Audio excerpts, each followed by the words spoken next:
How high will Bijan Robinson be drafted tonight? Will the veteran wide receivers get pushed up the draft board? And does Genesis or Revelations for the umpteenth year in a row truly set the FFPC ADP? Join us tonight for live pick-by-pick coverage of the first FFPC 150 Classic Leagues of the season, the Genesis and the Revelations Leagues. We've got a great show for you. Aiden LaCorey is here. I'm Eric Balkman. Stick around. Your high-stakes fantasy football hour starts now. No pressure, I've seen greater men than need a lesson.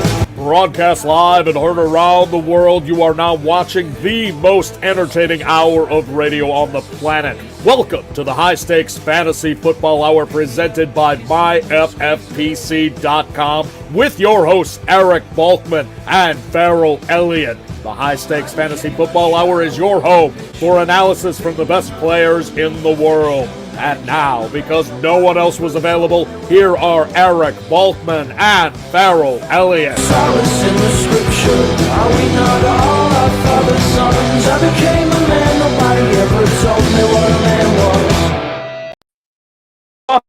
Welcome in, ladies and gentlemen, to the High Stakes Fantasy Football Hour, the latest episode of the High Stakes Fantasy Football Hour. Join us tonight. It's live pick-by-pick coverage of the FFPC Genesis and Revelations draft. Thank you to Rob, and greetings and salutations to all you Balkaholics and Liquorians. Yeah, that's my new one for Aiden tonight. Welcome to the latest episode of the High Stakes Fantasy Football Hour presented by MyFFPC.com.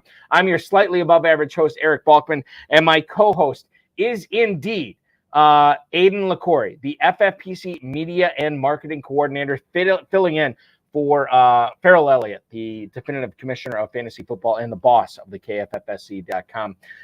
We want to tell you that we will be covering the first FFPC 150 Classic drafts of the season live, pick by pick, right here on YouTube for the next hour plus. It might be 2 hours. It may not be. Aiden, you are the expert on this. Welcome in, man. Thanks so much for filling in tonight. I appreciate you. And you're the expert here. Welcome aboard. How excited are you to see all these high-stakes guys that will not only be drafting in the Fantasy Pros Championship, but the FFPC main event as well? I mean, I'm excited. Big shoes to fill, right? I mean, Phil and Mr. Farrell. No.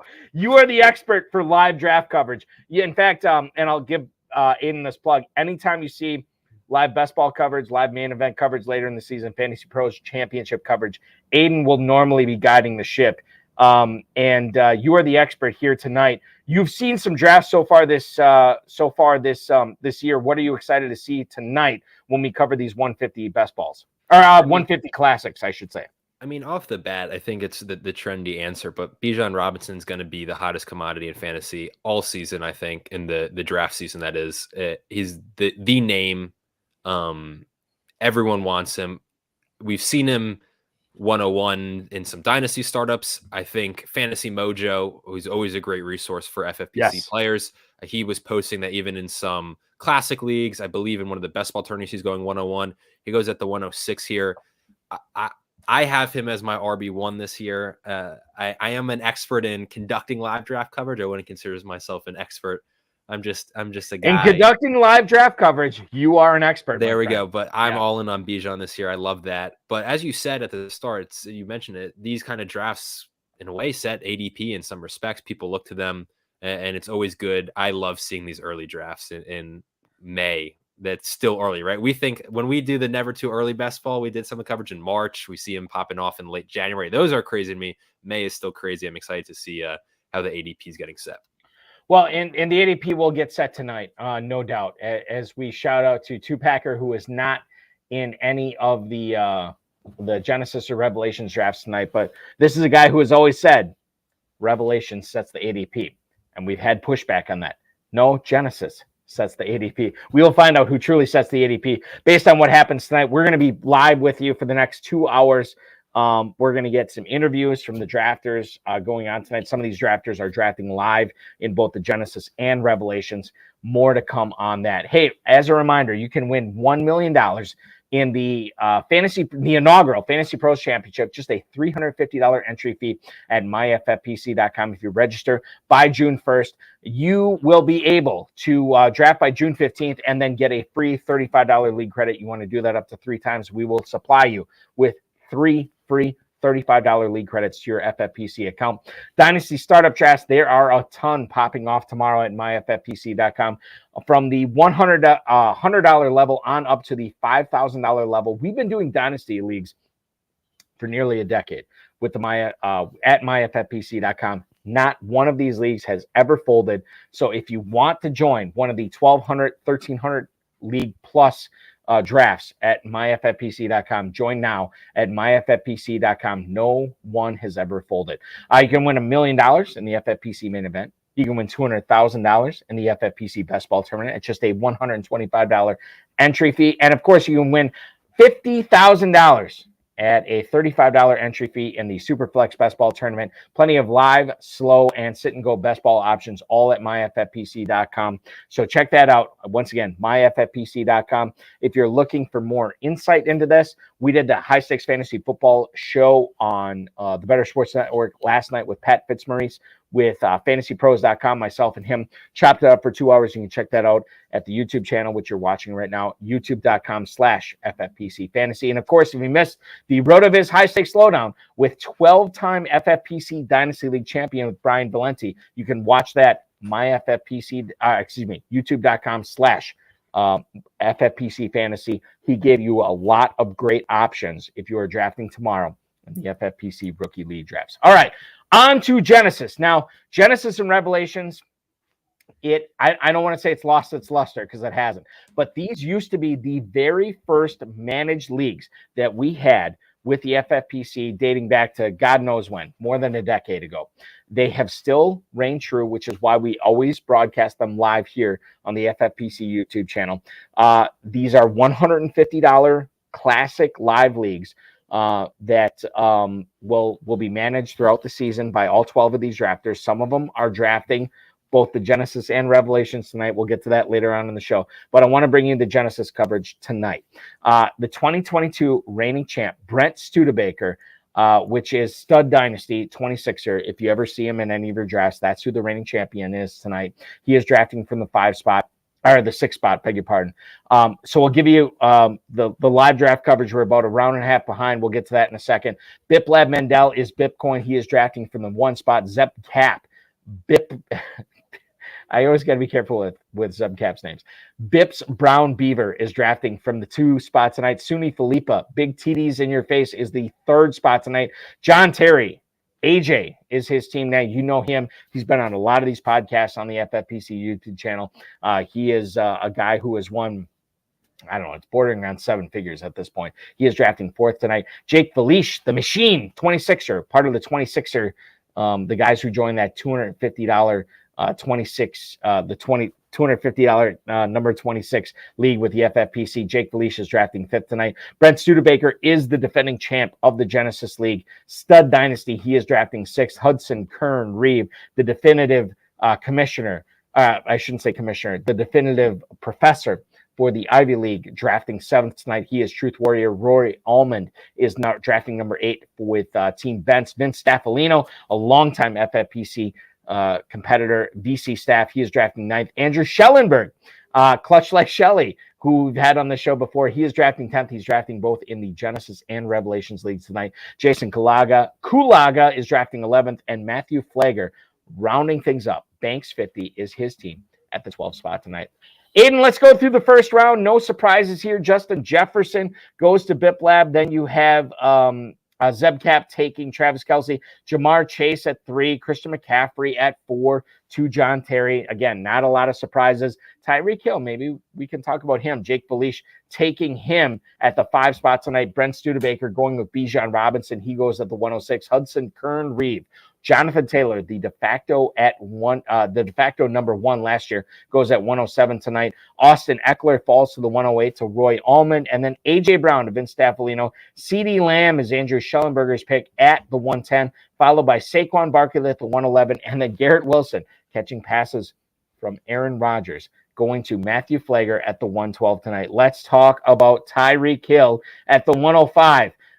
We were unsure of what was going to happen to him last year. We saw what he was capable with Tua Tagovailoa. He goes at the 105 tonight. Can you get on board with Tyreek Hill at the 105 in a redraft league, my friend?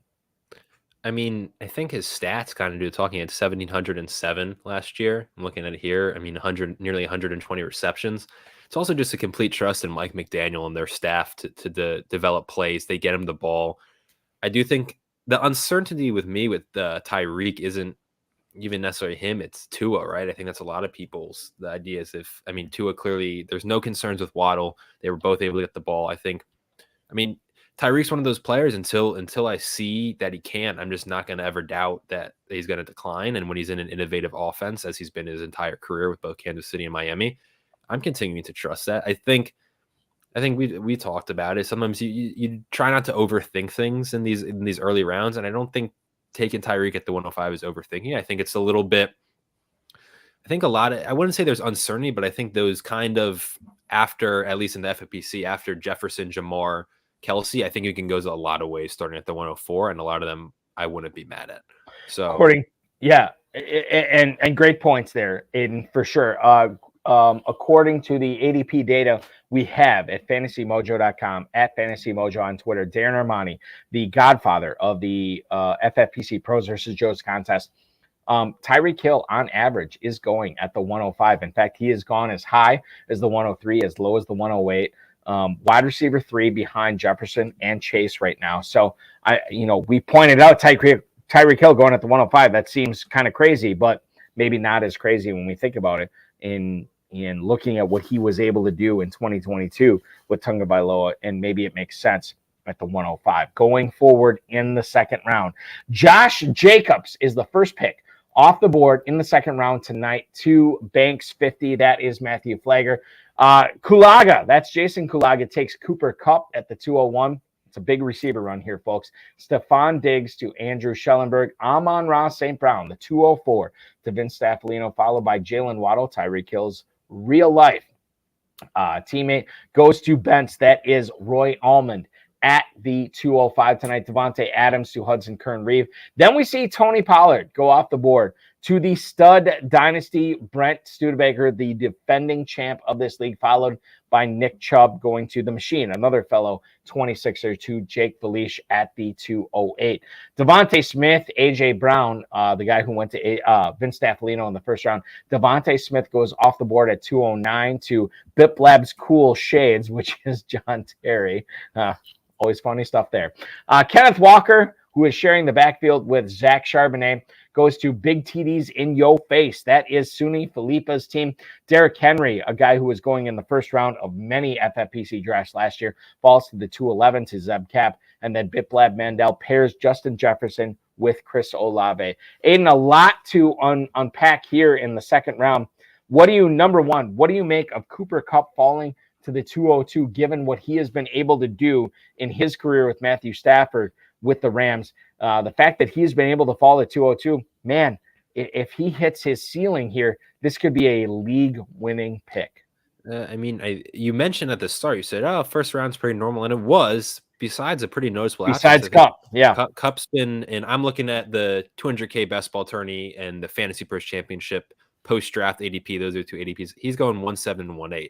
It's kind of that middle of the first round he was going. So this is a fall for him. Injury concerns, as you always age are there, but they had no receivers last year beside him, right? Mm-hmm. He was on pace for wide receiver 1. He was beating out Justin Jefferson when he got hurt. I'm still on the Cooper Kupp train almost in its entirety. There's no personnel issues with the Rams concern me, because he proved it last year. I thought that even though he was the only receiver, he's going to get force-fed the ball. Stafford, the team has questions, which is why I understand the fall, but I think the 202 is way too late, because I think more than likely the ceiling, even if the ceiling's a hit, I think his floor when healthy is still super high, just because the amount of targets he's going to get is. And the Rams very well could be in many passing situations with the presumed struggles that they very well could be having. The game plan, I think, is just, there way more positives for Cooper Kupp when he's if he just stayed healthy, he would have been well on his way to back-to-back clear wide receiver 1 finishes than to him to be dropping. I think this is one of those picks as being overthought a little bit too much. And it might be. I mean, that's the thing. It's like, one of the things we always look at is what are the teams, what are the players that are going to unpack the keys to winning $1 million in the Fantasy Pros Championship, $1 million in the FFPC main event. And that goes with it with Cooper Kupp here. So he definitely falls. Big receiver run in the early to mid second round. Aiden, if you were drafting in an FFPC format here in the first half of the second round, in other words, you have a back half of the first round pick, would you be centering on these receivers that a lot of these guys were with Kupp and Diggs, St. Brown, Waddle, and Devontae Adams? I think the running backs this year, even at the top, way more concerns than I've had in previous years. Even I talked about Christian McCaffrey, right? When Elijah Mitchell was there last year, which was few and far between, Christian McCaffrey's touches went down. Eckler contract situation's a little bit weird in that offense. Jonathan Taylor, right, had the amazing season, but super banged up. I mean, Bijan, I'm all in on. Saquon faded down the stretch. Like Josh Jacobs, actually, a little earlier than usual. Essentially, the long way answered is all these receivers have way higher floors and arguably higher ceilings. I would be all in. I mean, Amon-Ra St. Brown, I think, has legitimate wide receiver 1 potential. Surprised that clutch like Shelley right there didn't stack Allen and Diggs. But Diggs is obviously constant production with that Bills offense. If anything, you hope that with the Kincaid pick, maybe Davis takes a step, almost he can get less coverage off of him. But yeah, I'm absolutely Devontae Adams. I know Jimmy G, but he still should get his. Yeah, I'm all in on these receivers in the second round. Diggs and Allen, that stack is so 2022. Maybe the 2023 stack is Kincaid and Josh Allen, but you got to draft Josh Allen before Dalton Kincaid, or maybe not. We'll see what happens going forward here in the Genesis draft, which we are covering right here on the FFPC YouTube channel. Hey, let me ask you this. As we get, I'm going to get to the third round in a second. Kenneth Walker goes to big TDs in your face. That is Sunni Philippe's team. He already had Jamar Chase. He gets his number 1 running back at the 210 tonight with Kenneth Walker. What do you make of the Kenneth Walker, Zach Charbonnet situation going in Seattle right now? And over the last, and shout out to Fantasy Mojo, fantasymojo.com, Darren Armani, the godfather of the Fantasy Pros, FFPC Pros versus Joe's Challenge, which is where we get all the ADP here. What do you make of Kenneth Walker going RB8, 210? That's where he has been going. But is that too high given the Seattle Seahawks investment into Zach Charbonnet, Aiden LaCorey? Yeah, so first off, I know I'm sure you discussed it. You've had shows since, but draft day, that pick, that Friday night, it comes across and it's like, that's a real kick in the dick. Like, come on, man. Because like Charbonnet was every fantasy player's trendy. Like he's going to go in the second or third. Maybe the Bengals scoop him. Maybe the Chiefs. Like he's going to go to someone and he's a beast. Like watching the tape and the Seahawks take him. You're like, it's just brutal, like all the way around. Yeah. I mean, what Fantasy Mojo has nice is he's had kind of the post draft, and I like looking at the best ball tournament. I know it's different formats played differently, but a general idea. But that obviously starts after the draft. He's been going 3-7 in best ball, so I feel like this is a bit of a reach. It's just weird. But hold on. But so let's just talk about this because the Genesis draft is a closed 12-team league, Aiden. Yeah. So I think when you talk about reaching on him from a best ball or a Fantasy Pros or a main event standpoint, it's even more of a reach, right? In a closed 12-team format, right? I'm just I don't like uncertainty in the first couple of rounds. And right, Kenneth Walker, we saw last year, was a beast when healthy. And it's just, I don't know how they're going to be used. It's also a belief in Charbonnet, how good he was at UCLA. That it's not just that they drafted a running back, it's that they drafted this running back and it was a second round investment. Mm-hmm. I don't know. I still think Walker's going to lead that backfield, but just the question of touches are going to be taken away from him. I would have, there's just receivers there that I would have gone. Like if you're drafting a Seahawk, I'm drafting DK off of a great year, right? There's just better names or go with a tight end. It's just, I wouldn't take Walker in the end of the second. Just there's so much uncertainty. And what's frustrating, and I'm not giving anyone advice or help here or anything, it's just it's not going to be cleared up. You're just going to get these training camp reports. Like the first training camp report where it hits as well as Zach Charbonnet has been running with the first team a lot. Is just his got a skyrocket. And then maybe when Walker drops, it's just a very odd situation that I don't want to be a part of at all. I'll tell you what I do want to be a part of, and that is the analysis from the defending champion of this league. The Genesis 2022 champ is joining us right now here in the FFPC YouTube channel.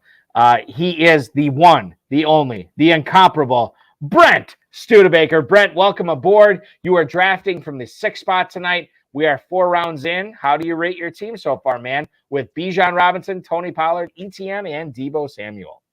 I like it. I got a lot of players, running backs that will catch a lot of balls, and then you throw in Deebo, who can go 80 yards in a blink of an eye. These kind of tournaments for me it's a crapshoot. So I want to take the chances on the guys that can get me the big plays. When you talk about, because there's a lot of people who are going to be drafting Fantasy Pros Championships, FFPC main events, and what have you, Brent. But when you talk about Bijan Robinson, there is some trepidation. You took him at the 106 tonight. You had no trepidation. You're like, this guy is going to put up numbers. Other people will look at this and say, this guy's never played it down in the NFL. But you believe in him. Why do you believe in Bijan Robinson? And why do FFPC players need to believe in Bijan Robinson? Saquon Barkley never played his rookie year, and look what he put up. And everything you're reading, they're comparing Bijan Robinson to Barkley, if not better. Atlanta, they got Drake London. They got Kyle Pitts, who can't stay healthy. I'm going to trust his talent, and I'm going to roll the dice on him. So you take Robinson in the 1st round, Pollard in the 2nd round. Let's talk about that Pollard pick here at the 208, it would have been. Is there any concern about Ezekiel Elliott potentially resigning with Dallas and taking away touches from Pollard? Or is it wheels up for Pollard here this year? I think it's wheels up. If you look at last year, Ezekiel Elliott didn't really scare you when he played. Pollard's he's their running back. He'll catch it out of the backfield. He'll get you tough yards. Zeke's done. I mean, there's a reason why the Cowboys cut him, and nobody's giving him any kind of offer that he wants. I don't think there's really a question on what Pollard can do after what he did last year when Zeke was out. Travis Etienne goes off the board to Brent Studebaker here, the defending champ of the FFPC Genesis League. Travis Etienne goes off the board at the 306. This is a player that will not be contending with James Robinson or anybody significant here in this backfield this year. We saw what the Jaguars were capable of last year. They made it to the divisional round of the playoffs. Trevor Lawrence is certainly a capable quarterback. They have capable receivers, capable coaching staff. And you look at Travis Etienne, I feel like, and Brent, you could probably correct me if I'm wrong on this, but I feel like he was right around a mid-3rd round pick last year. Dave Tripoli, who has hosted a lot of these live draft coverages here on the FFPC YouTube channel, was all aboard Travis Etienne in the 3rd round. You are all aboard with him, Travis Etienne, in the 3rd round this evening. Tell us why. Yeah, with that's an up-and-coming offense. You got to trust what you saw out of Trevor Lawrence last year. Etienne was putting up solid numbers, and then Robinson comes and goes. They drafted Tank Bigsby. He doesn't scare me. It's by far the most upside I could get with a running back. And in a PPR league, I want running backs that catch the ball. Yep. And which I totally am on board with. Now, right now, you have started off your draft with 3 straight running backs. You get Deebo Samuel in the 4th round as your number 1 receiver. No quarterbacks, no tight ends so far. You are on deck right now. The machine, Jake Felice, is on deck right now at the 505. He's deciding what he's going to do. What are you thinking you're going to do here at the 506, Brent, given what you have formulated so far with the 3 running backs to lead things off and Deebo Samuel? Well, being that he's got a quarterback. I'm not taking a quarterback. And now that he picked, I'm Drake going, London. Yep. I'm going to go with the wide receiver. Eric Bieniemy. I'm going to trust he's going to make sure no matter who the quarterback is, Terry McLaurin's going to get the ball. He gets the football to his playmakers, and that's all I need to know. I'm going to trust the coaches. The talent's there with McLaurin. 3 running backs to lead things off. Deebo Samuel and Terry McLaurin back-to-back. Has the draft been playing out the way that you thought? Has anything surprised you so far, Brent, as we are coming up on the end of the 5th round? 2 things. I really wanted Kelsey. He was my building block last year. But I figured he wouldn't make it to me. And then I felt that John Robinson, I thought Spree would take him. But I'm really surprised with what Jason Kalaga to get Cooper Kupp. Matt Pfluger, the Banks 50, who's picking out of the 12-hole behind him. We play in a home league. And he knew if he didn't take Barkley, he wouldn't get him. But to have Cooper Kupp fall, that's pretty sick. Because Cooper Kupp, they don't have anybody. He's due to – he was going to lead the league last year. He'll probably do it again. Who are they going to throw the ball to? Van Jefferson? Right. No, they're not. And there's no Allen Robinson there to gum up the works. No. It is a Cooper Kupp show. As the Genesis is a Brent Studebaker show, the defending champ of the Genesis FFPC League, joining us tonight here on the YouTube channel with FFPC, the Twitter, Facebook, everything. Brent, we thank you so much for hopping aboard tonight. We wish you luck now that we're 25% done with this draft. Good luck the rest of the way, and good luck in all your leagues this year, my friend. We appreciate you. Appreciate it. And for anybody listening, draft Jonathan Mingo before his ADP on. Ooh, okay. Nope. Aiden, we're not letting him go now. Now we have to talk dynasty. Jonathan Mingo to the Carolina Panthers. You are an accomplished dynasty player. You want to draft Jonathan Mingo before his ADP. You're encouraging everybody else to. Is this because you want everybody else to take him? Or is this because you think Jonathan Mingo is a smart investment in FFPC dynasty leagues? To me, he's a smart investment. You got, I don't know if you saw an article today, Steve Smith, he begged the Panthers and told them to take Mingo. Right. He also, out of the draft class that Cooper Kupp was in, he stated that Cooper Kupp was the best receiver in that class. Mingo is a steal. If you get him at the end of round 1, but usually it's about 202 to 204. At least that's what the 26ers set the ADP as. Yeah. We've already drafted our dynasty rookie leagues. Right. Yep. I love Mingo, man. He's going to be the one there, long-term stud. Thielen's old. I get it. They bring in Thielen and they brought in Chart, but Mingo's the man to get. Brett, and if you look at the last 5 first wide receivers taken in the NFL drafts, it was Cortland Sutton, Deebo Samuel, T. Higgins, Elijah Moore, Christian Watson, and now Jonathan Mingo. It's a pretty good class to be in. Very, very good class. And Brent, anybody who knows you knows that you are an expert in dynasty fantasy football. I wish you nothing but the best in all your leagues the rest of the way. Thank you so much for chiming in tonight. We appreciate your insight into your draft, and we will talk with you again real soon, man. Appreciate it. Y'all have a good night.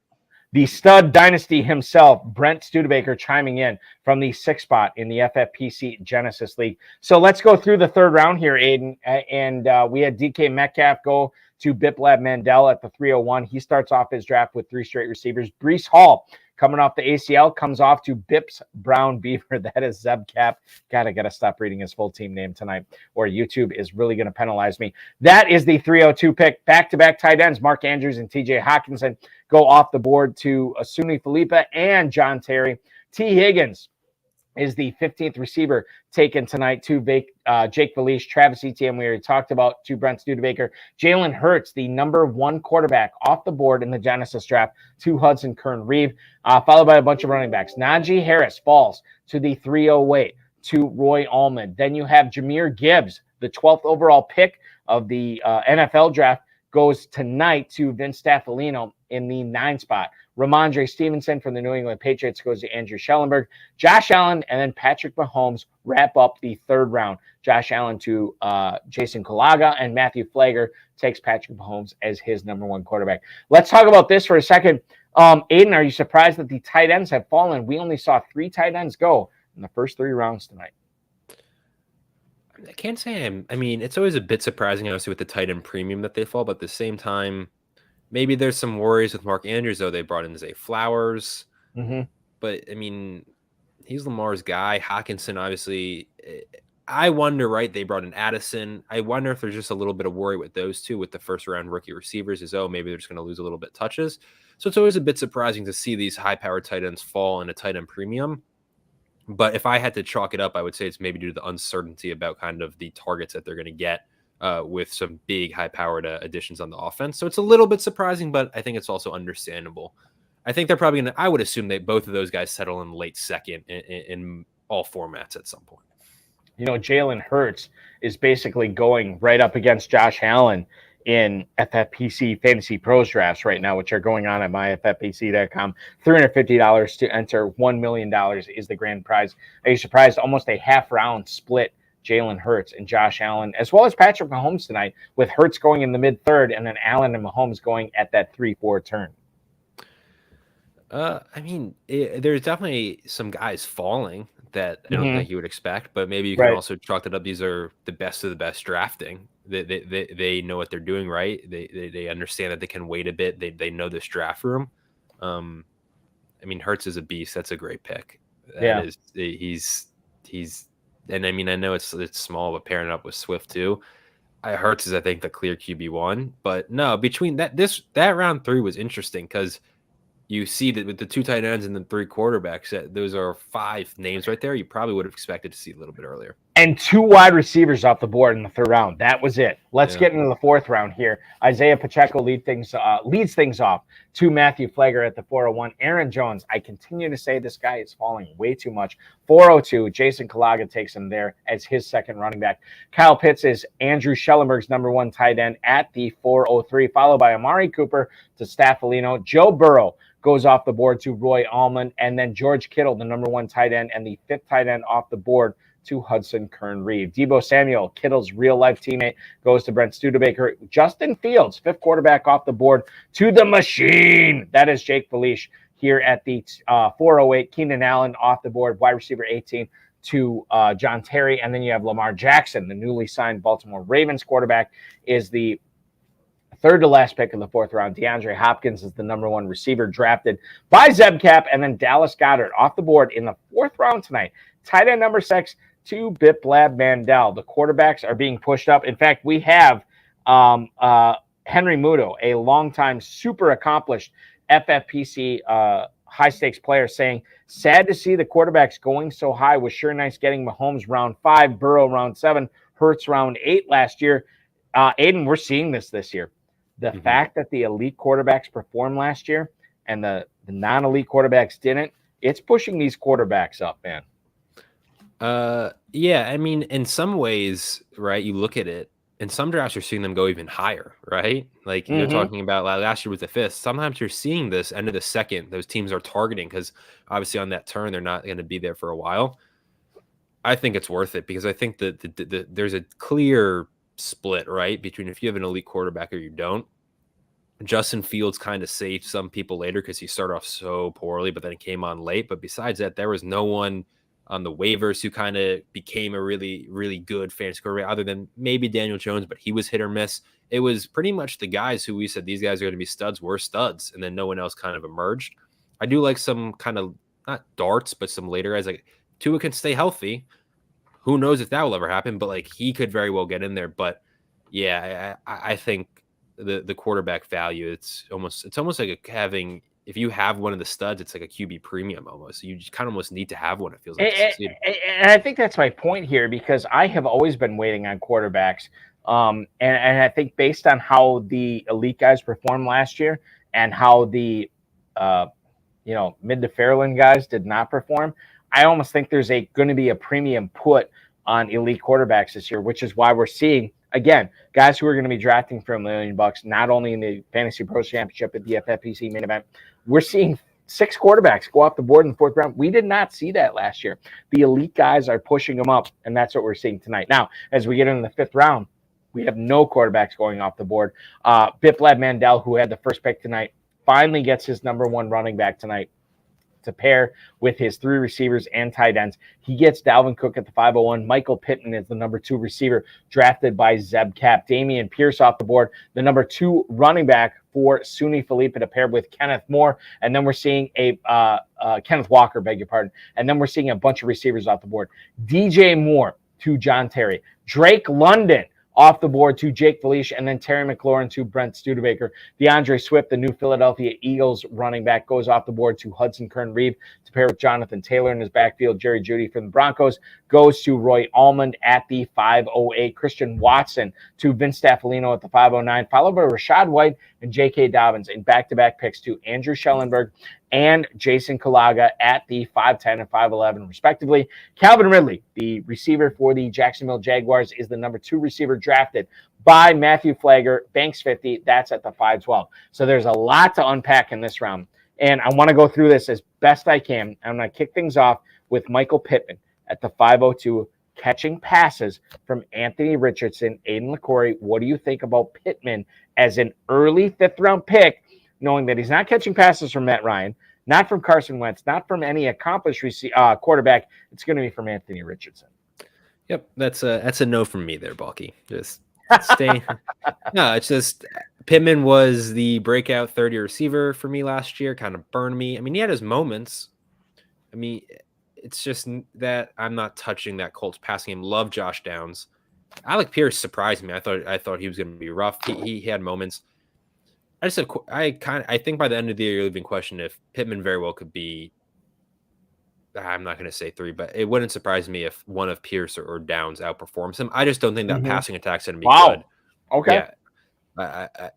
And Christian honestly, Kirk, Calvin Ridley, I would want more than him. I mean, he got Mike Williams later, but I'm just rambling now. I'm just off. No. You're not rambling. I think you make a good point because of how good Anthony Richardson is running the ball and Jonathan Taylor is running the ball. I think that you can't overrate what Pittman and Downs and all those guys are going to do, because maybe the key is for the Colts to be successful this year is to run the football, and that is going to penalize a guy like Michael Pittman. So there is something to be said for that. Let's get into DJ Moore, the 504 pick to Biplab's Cool Shades. That is John Terry, a guy who won the never too early FFPC basketball tournament last year. DJ Moore got traded from the Panthers to the Bears. What do you make of him now, knowing he's not catching passes from Sam Darnold in Carolina? He's catching passes from Justin Fields in Chicago, Aiden. Is it that much better? That's my question. Sure? Like it might be about the same. It might be about the same.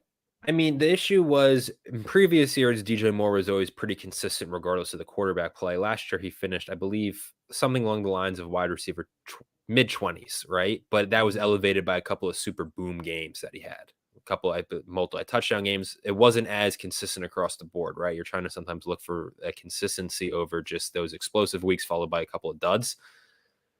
I don't know. That Chicago, I like it in theory, and I don't think it's a bad pick by any means in the 5th round, but it's Justin Fields, I think, has legitimate questions as a passer.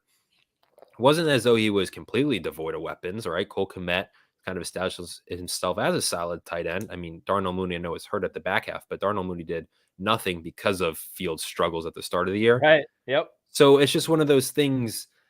It's not the same at all situation-wise, but it's almost reminiscent of the Allen Robinson, like they would list out the quarterbacks Allen Robinson played for. And now he was with Matthew Stafford. And obviously it just was a disaster because turns out he was washed. Turns out Stafford was hurt. No game script for him regardless. I don't think that's the same for DJ Moore, but this idea of the list of quarterbacks and look how bad it's been. And then it's like, maybe Justin Fields isn't going to be that much better. But it's always the question you see with these young quarterbacks, right? Is it sometimes that they're a bad passer or they just need legit weapons? You see Hurts with A.J. Brown, Josh Allen with Diggs. So I'm sure for fantasy owners, I would love for it to be that, right? That he gets finally his wide receiver 1. But right. I like to pick, but I do think there's legitimate questions and it's a little bit icky to me. DJ Moore in that Bears offense. I'm with you on that. Like, I have a lot of questions. As a guy who owns DJ Moore in way too many dynasty leagues, I have a lot of questions there. 6th round. Let's get into it here, Aiden. Jackson Smith-Njigba, the first receiving rookie off the board here, to Matthew Flagler at the 12 spot. That's at the 601. Darren Waller is the 7th tight end drafted, the first tight end drafted by Jason Kalaga at the 602. Chris Godwin to Andrew Schellenberg, Miles Sanders to Vince Staffolino, and Cam Akers, the 3rd running back drafted by Roy Allman here at the 605 tonight. Christian Kirk to Hudson Kern Reed, Deontay Johnson to Brent Studebaker, David Montgomery off the board as the 2nd running back to the Machine. For anybody who is a Bert Kreischer fan out there, the Machine is actually Jake Felice. He drafts David Montgomery at the 608 tonight. Justin Herbert is off the board as the 7th quarterback to Bip Labs Cool Shades. That is John Terry. Joe Mixon, the 3rd running back drafted by Suni Philippa tonight. And then Mike Williams, followed by James Conner, the ultimate pick of the 6th round tonight. He is the 2nd running back drafted by Bip Lab Mandel, who has the number 1 pick tonight. So as we look at the 6th round here, let's kick things off at the 601. Banks 50, Matthew Flagler. Jackson Smith-Njigba takes him at the 601. This is a guy who we would like to think is going to be the number 3 wide receiver in that Seattle offense, maybe the number 4 option in that Seattle offense. Are you surprised that Flagler goes with his number 3 receiver in Smith-Njigba as a guy who is the number 3 receiver on his own NFL team? Aiden? Talent wins. I don't think he'll be the number 3 by the end of the year. I think weaker receiver class for sure going this year. Jackson Smith-Njigba I never thought was included in that. I think the tape speaks for itself. I know that maybe some of the underlying metrics weren't the best, but just put on the film, right? I mean, dude was a beast his healthy year. I think the talent wins out. Lockett, I feel like I've been talking about his downfall, right? Just age-wise for like the last 3 years seemingly, and just he always produces. At some point, that's a wash. I think Jackson Smith-Njigba operating at the slot is going to eat with DK next to him with Lockett on the side. That's a great receiver room. I trust Geno after last year to get the ball to them. Yeah, I'm in on Jackson Smith-Njigba. I have no issues with that pick. Because it goes back to, right? I do think that talent wins. You if you're young and talented, more than likely in this league, you're going to start performing. I could see it being along the track of maybe those first couple of weeks, dude, is a bit slow, but it's going to start picking up come week 6 on. He's going to really start delivering great performances. And what I've learned from you tonight is whatever dynasty or fantasy football leagues you are in this year, talent wins should be the title and the name of one of your fantasy football teams, because it makes a lot of sense. I always have to change that. I try and do a different name each year, and we're getting to the point when I was younger, it was super easy to come up with stuff. Now it's kind of like you're racking your brain, like, man, what am I going to do this year? Talent wins, maybe.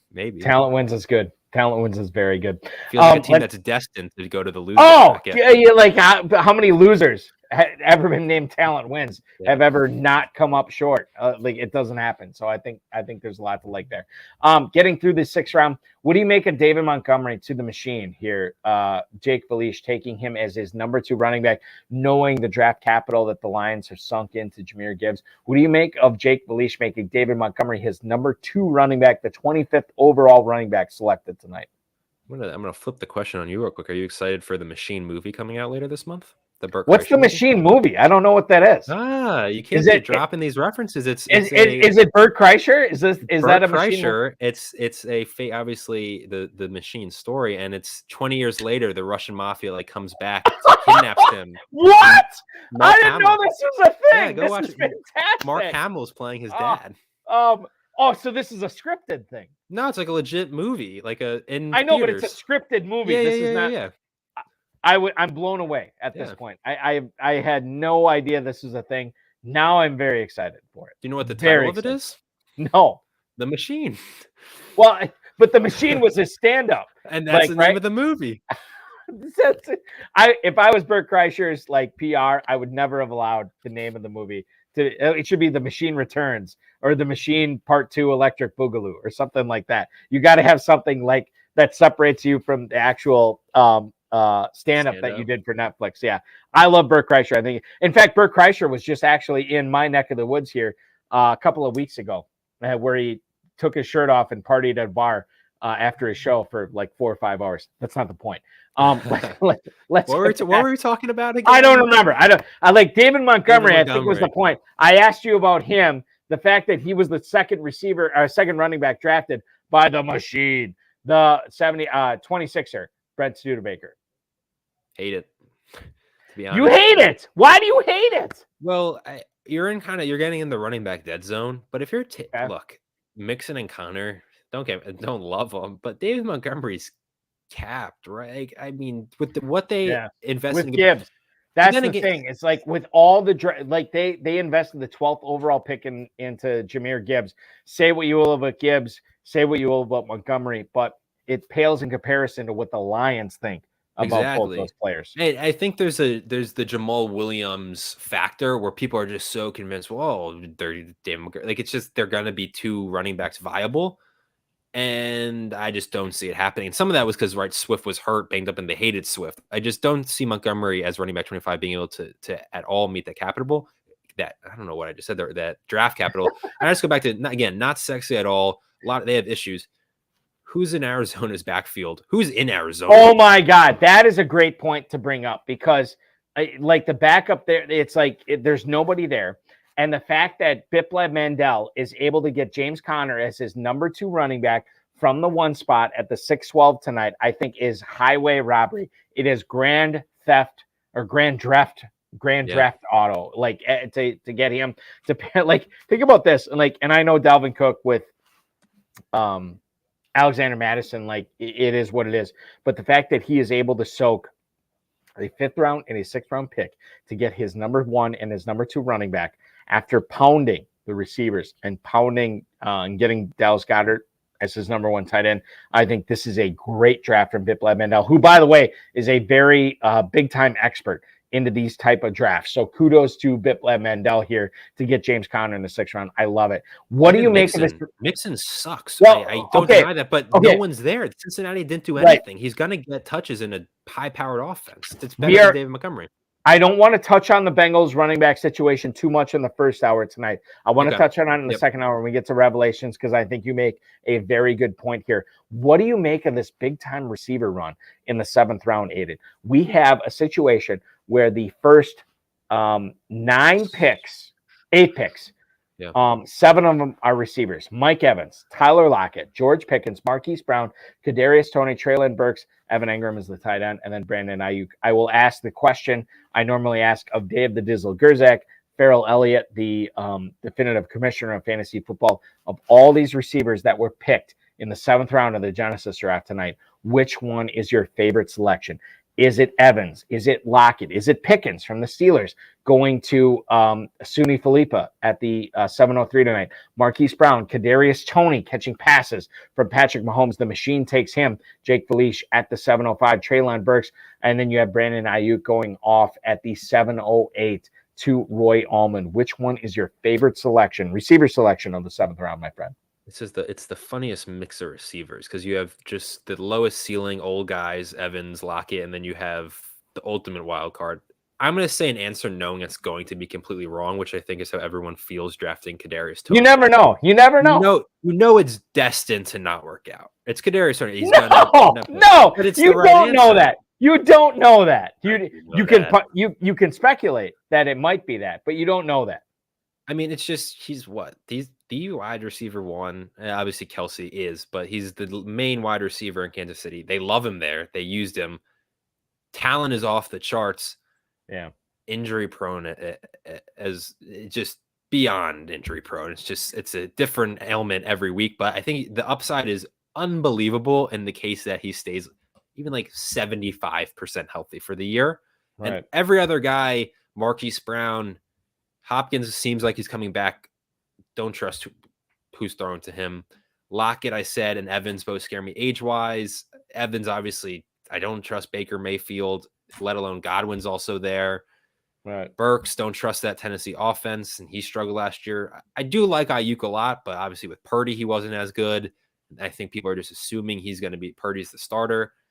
Just Pickens, I do like, but give me Toney because he's playing with Kansas City. Patrick Mahomes is his quarterback. That's the difference. Aiden, once you get to the 6th, 7th, 8th round of these drafts, do you start because I think the 7th round is a perfect example of this. You start drafting players that you think, oh, I could see this guy having a top 5 season. I could see this guy having a top 10 season. Like, it may be difficult to see that with a guy like Marquise Brown. It may be difficult to see that with a guy like Kadarius Toney, but maybe not difficult to see that with a guy like Mike Evans or a guy like Tyler Lockett or a guy like Kadarius Toney. There are, the tools are different as far as how you can elevate these guys to a potential top 5 season, potential top 10 season. Do you start drafting players in the 7th round where, like, I got to base this on their ceiling and I'm ignoring their floor at this point? Or is it too early to start doing that? I think it's also a philosophy, right? In the first couple of rounds, you don't want someone not every top 10 finish or top 20 finish is built the same, right? Some of those guys get there based off of 4 massive weeks and then are kind of disappointment the rest, right? Startable weeks are always one of the most important stats. And some of these guys, I feel like Evans, Lockett, they could be a finish wide receiver 23, wide receiver 19, but it's Jared was kind of consistent 10 points a week. And I'm in these 7th, 8th rounds personally, I'm looking for those guys who are going to go off 5 weeks and win me those weeks. And they may struggle the rest, but you're in the 7th round. Other guys are going to be able to replace them at times. So I'm going, as you said, I'm looking at more at ceiling starting in these rounds rather than maybe a floor. The first team to go double tight end tonight is the Truth Warrior. Hudson Kern-Reeve, our vintage and our resident Ivy League professor tonight, goes with Evan Ingram at the 707 tonight, the 8th tight end off the board to pair with George Kittle. What do you make of that selection in the 7th round, Aiden? Yeah, I mean, Evan Ingram, they gave the franchise tag. There were some rumors that they were going to go tight end in that first round in the NFL draft. Because how deep it was, right? Yeah. These post NFL draft fantasy drafts, podcast shows are always great because it's always your, like, Kenneth Walker, your morning. And then guys like Evan Ingram or Joe Mixon who aren't sexy, like, you know what? They somehow they survive. Like, they survive. I like it. I mean, Evan Ingram, I'm all in on the Jaguars offense. I think that's going to be a common theme from guests that you have on the show. Because how can you not? They're also playing in a division against some bad teams, right? Texans aren't going to be good. Colts, I don't think are going to be that good. The defense, I mean, Tennessee, right? Vrabel's the coach, but there's questions there. That's right there. 6 games that I think Jaguars should win and offense should look good. I'm in on Evan Ingram. George Kittle obviously went off with Purdy. It's just he's another guy. It's all right. You got a game plan for 5 weeks that he's going to be hurt, but I like the Ingram then to pair with him with Kittle. I think that's a good pick. And it's interesting because, and we always say this, like every time, like anytime somebody drafts the 2nd tight end before everybody else has the number 1, that always forces everybody to kind of like, okay, I got to stop messing around here. I got to stop pissing around with what, my backup running backs, my backup receivers. I got to figure out a tight end here, which is what we're going to see here going forward as a couple of tight ends, more than a couple of tight ends has already gone off the board. All right. So I'm going to send this out right now to the guy who is drafting in the 5 spot tonight. He is the stud. No, beg your pardon. Not the stud. God, I'm screwing things up. He is the machine. It is Jake Felice. We're going to go to him right now. Jake Felice, a longtime competitor of the Genesis and Revelations League, a co-founder, right, of the FFPC Dynasty 26ers, Jake, right? Something, yeah, sort of. How's it going, Eric? Good, man. Good to have you on tonight. I just got in the draft room. I got Keith, my number 2, but really the number 1 drafting for me. So he looks like he's doing a good job. We like it. We're a fan. We're a fan. Oh, yeah? We talked about the Tyreek Hill pick in the first round, and then we looked at the ADP, and it's like, well, that's kind of where Hill is going. We didn't talk about Chubb. I mean, Higgins, I think at the middle of the 3rd round, I like it. Fields, I can get on board. Drake London is your number 3 receiver as wide receiver 22 in the 5th round. It makes a lot of sense. What can you tell us about David Montgomery? I think that was the first pick we started really talking about your squad here. At the 608, you go with David Montgomery, a team that already has drafted Jahmyr Gibbs as the 12th overall pick this round. What are you expecting from David Montgomery this year? Yeah, that's where I intervened. So that's kind of where the draft went wrong. So he was doing so well. Yeah, but I just think they brought Montgomery in, and he's going to get used. I mean, I think they got a plan for him, but we probably could have gone Mixon there. We do like him, but You're on the clock right now. Let's talk about this, Jake. You already have 3 running backs. You already have five receivers, 1 quarterback, no tight ends yet, and there's 13 of them off the board. What are you and your co-manager thinking here at the 10:08? Well, I like Gibson, but he's not going to let me pick Gibson. So I know he's Antonio Gibson you're talking about, right? Yeah, I know he's going to go Perrine because he's been talking about him for about 3 rounds now. So I like Antonio Gibson. We're going to smash him. Okay. So go ahead, Jake. What do you think, Keith? Well, he's going Komet. Because of the tight ends, right? Because we got 13 tight ends off the board. Yeah. By the way, fun fact, Cole Kmet's sister is dating Packers first-round draft pick Lucas Ness right now. I don't know what that's going to create in the NFC North, but it is what it is. So you have Cole Kmet there that you draft with the tight end 14. So Perrine, let's talk about this with you, Jake. Perrine goes off the board with the very next pick to Bip Labs Cool Shades. That is John Terry as his number 4 running back. Can you tell us a little bit about, because I'm very high based on what I've seen in Denver in free agency and their draft. I'm very high in Samaje Perine this year. Your thoughts on Perine, my friend? Well, my thing with Perine, and I disagree with my co-manager, Keith, but, he's 28 years old. I don't think he's ever had over 600 yards in a season. I just don't see it, how he's going to turn it on this year in a not so great offense.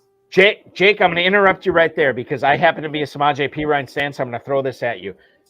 Does the fact that they went after Perine early in the free agent process, does the fact that we know that Javonte Williams, they've already moved back his timeline, does the fact that the Broncos did not attack running back in the draft, that still does not make you a believer in Perine? Because I think Perine, listen, I'm not going to rip on the Komet pick because I think it's a solid pick in the 10th round in FFPC. But the fact that Perine goes off the 10:09, I have no problem with that. I think it's a good selection, but you still don't like it.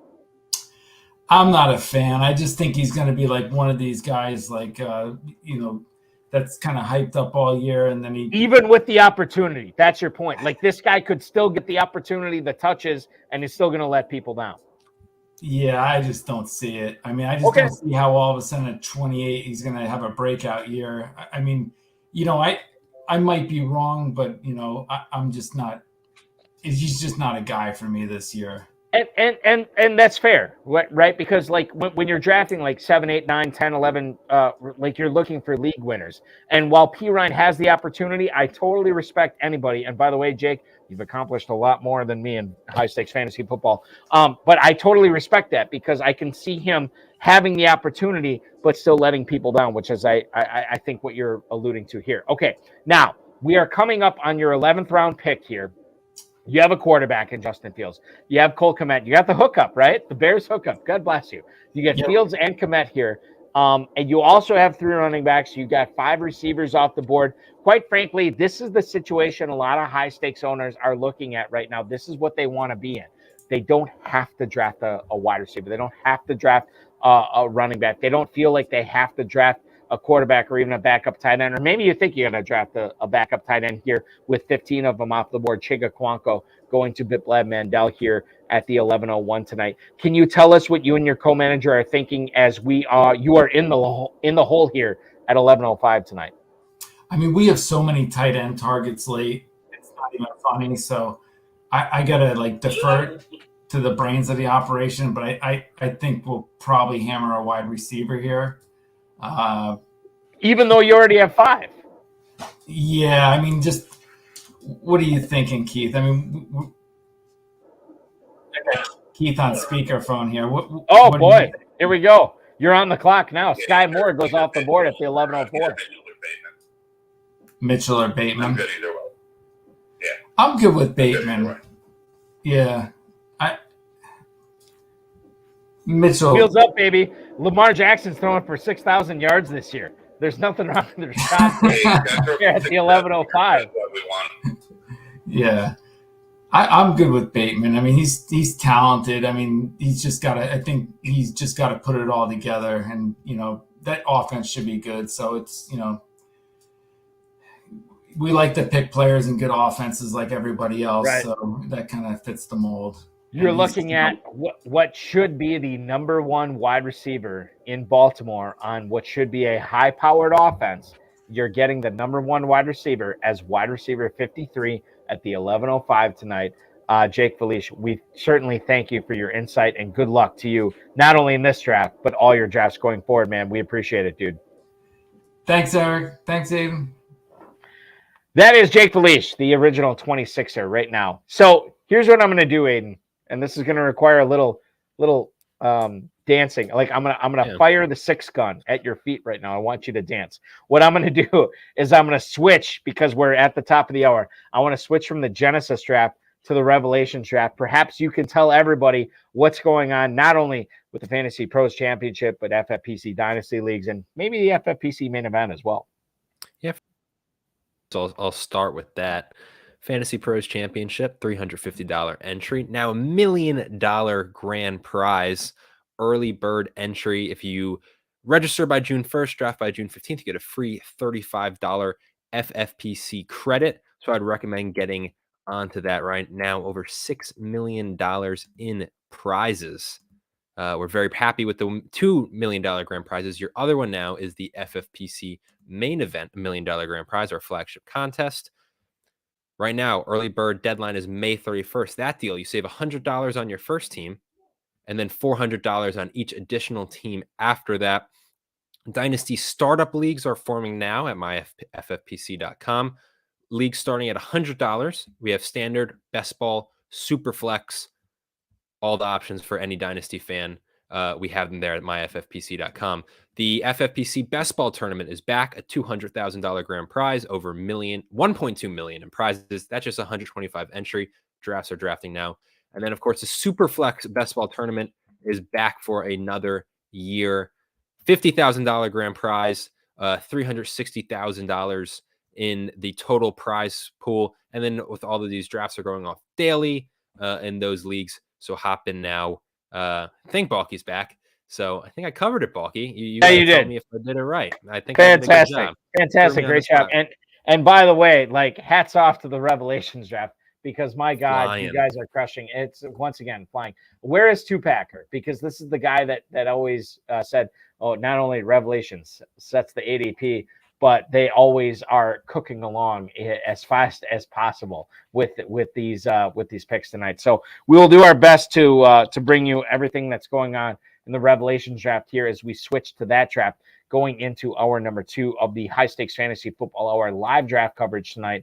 YouTube.com/FFPC Fantasy, Twitter.com/FFPC, and of course the Fantasy Football Players Championship on Facebook as well. The competitors in the Revelations draft tonight is the Death Dealers drafting number 1 tonight. Larry Jilton, longtime FFPC high stakes player.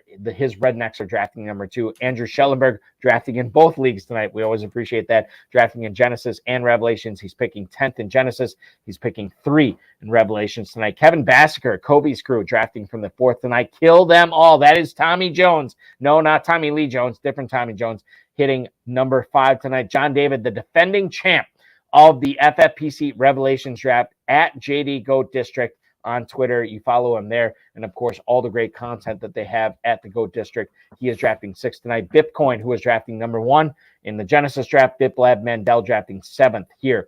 The Bone Collector, Gabriel Gibellino, is drafting number 8. Mongooses, a guy who has been very, very good a lot of the FFPC high stakes leagues at Planet Hollywood, especially the Bare Knuckle Challenge going off on Thursday night. He's drafting 9th. Former guest of the show, the overhyped sleeper himself, Dan Williamson, also from the GOAT District, is picking 10th. The Huggers, formerly known as the Tree Huggers, that's Todd Hunter. He's drafting 11th. And, of course, Todd Aaron, the mad genius of fantasy football, bringing up the rear at the 12 spot tonight in the Revelations draft coverage. So let's pick this up. And I guess I'll go through the 14th round here with you, Aiden, tonight, because that's the last fully completed round we have. We have Kareem Hunt going off the board, Jerick McKinnon, Marvin Mims in Denver going off the board as wide receiver 65. He is the 1403 tonight, and he goes to Dan Williamson there. Bunch of tight ends, Tyler Higbee, Dawson Knox, Trey McBride from Arizona. Justin Tucker is the first kicker off the board tonight in the 14th round, followed by Jalen Hyatt, a guy, one of the few non-slot receivers the Giants have this year. Jared Goff is the 20th quarterback drafted, followed by Chuba Hubbard as running back 56. Gerald Everett completing the top 24 tight ends at the 14-11 tonight. That is going to Larry Jilton's Rednecks, and then Ezekiel Elliott, running back 57, the final pick of the 14th round, going to the Death Dealers. All right, so let's talk about the 14th round here. A couple of guys, Jerick McKinnon just re-signed, Kareem Hunt still out there. Which guy do you like better right now, knowing that Kareem Hunt, we don't know where he's going to land, and then Jerick McKinnon, a guy who already re-signed with Kansas City, Aiden? This is the picks that we saw tonight from Todd Aaron and Todd Hunter. Well, Balky, one running back looked fantastic down the stretch last year, and one looked awful. So I'm going to go with Jerick McKinnon because he looked like a great fantasy running back. I don't like either for fantasy, but if you're choosing one, I'm going with the guy again, Chiefs offense. I mean, his only competition is Pacheco. We didn't even talk about it in the Genesis draft. Pacheco went at the 4-1, which is wild. But regardless, I do like Pacheco, but I think Andy loves running his split backfields. McKinnon's stuff is just every year it's like a random 3-week stretch of just unbelievable play. And then whether it be in the NFL playoffs, whether it be in the fantasy playoffs, whether it be week 8 to 10, it's coming, it seems, on this Kansas City team. Right. Kareem Hunt, I think, might just be washed. I don't know. I know there was behind the scenes stuff with Cleveland in terms of his contract. He maybe didn't want to be there, wanted to be traded, but he didn't look great. And their offensive line is a solid O-line. I know they had their offensive struggles, but yeah, I'm going to go with just McKinnon. I don't like, obviously you're in the 14th round. Like, who are you going to love, right? There are guys with upside, but I'm going to just take McKinnon because I think he right now is just a better NFL running back, and he signed with the team, and that team is the Chiefs. Is there something to be said for Todd Aaron, who took Kareem Hunt here as his number 5 running back? Is there something to be said, the fact that he already had Barkley, Kamara, Jamal Williams, and Jeff Wilson? Does that make Kareem Hunt a little bit more palatable as the first selection off the board in the 14th round, Aiden? Not really. So no, is what I'm No, I mean, right, with Kamara's out, Jamal Williams, let's just say right there you likely have one running back between the two of them. I'm not a Saquon guy this year. It's just I don't love the running back room for team. Okay, I get it. That's fine. What do you make of Dan Williamson here as he took receivers with his first 2 picks? He gets Deebo Samuel in the 4th, Kadarius Toney in the 7th, and then he ignores the position until he takes Marvin Mims, the 65th receiver, off the board at the 1403 tonight as his number 5 wide receiver. He already had 3 tight ends on his team. He already had Patrick Mahomes. Smart investment or no with Mims for Dan Williamson, Aiden? I mean, Broncos traded up for Mims, and if we were grading rookies based purely on like their athletic score, like the RAS, I mean, Mims would be one of the greatest receivers ever coming out of the draft. His stuff is astounding. I'm a fan. 14th round, I like taking your flyers. I mean, right, Stud Dynasty just said Mingo, and he went in the 15th here. Like, maybe you go Mingo, he's only 1. Mims is there. Sutton, Judy. I think Mims is behind some people. So if I'm drafting a rookie, I'm just taking, again, we talked about that ceiling. I think, first off, fantasy players, including myself, this are silly, right? I hated Jalen Hyatt pre-draft. I thought the Tennessee scheme is just Art Briles Baylor.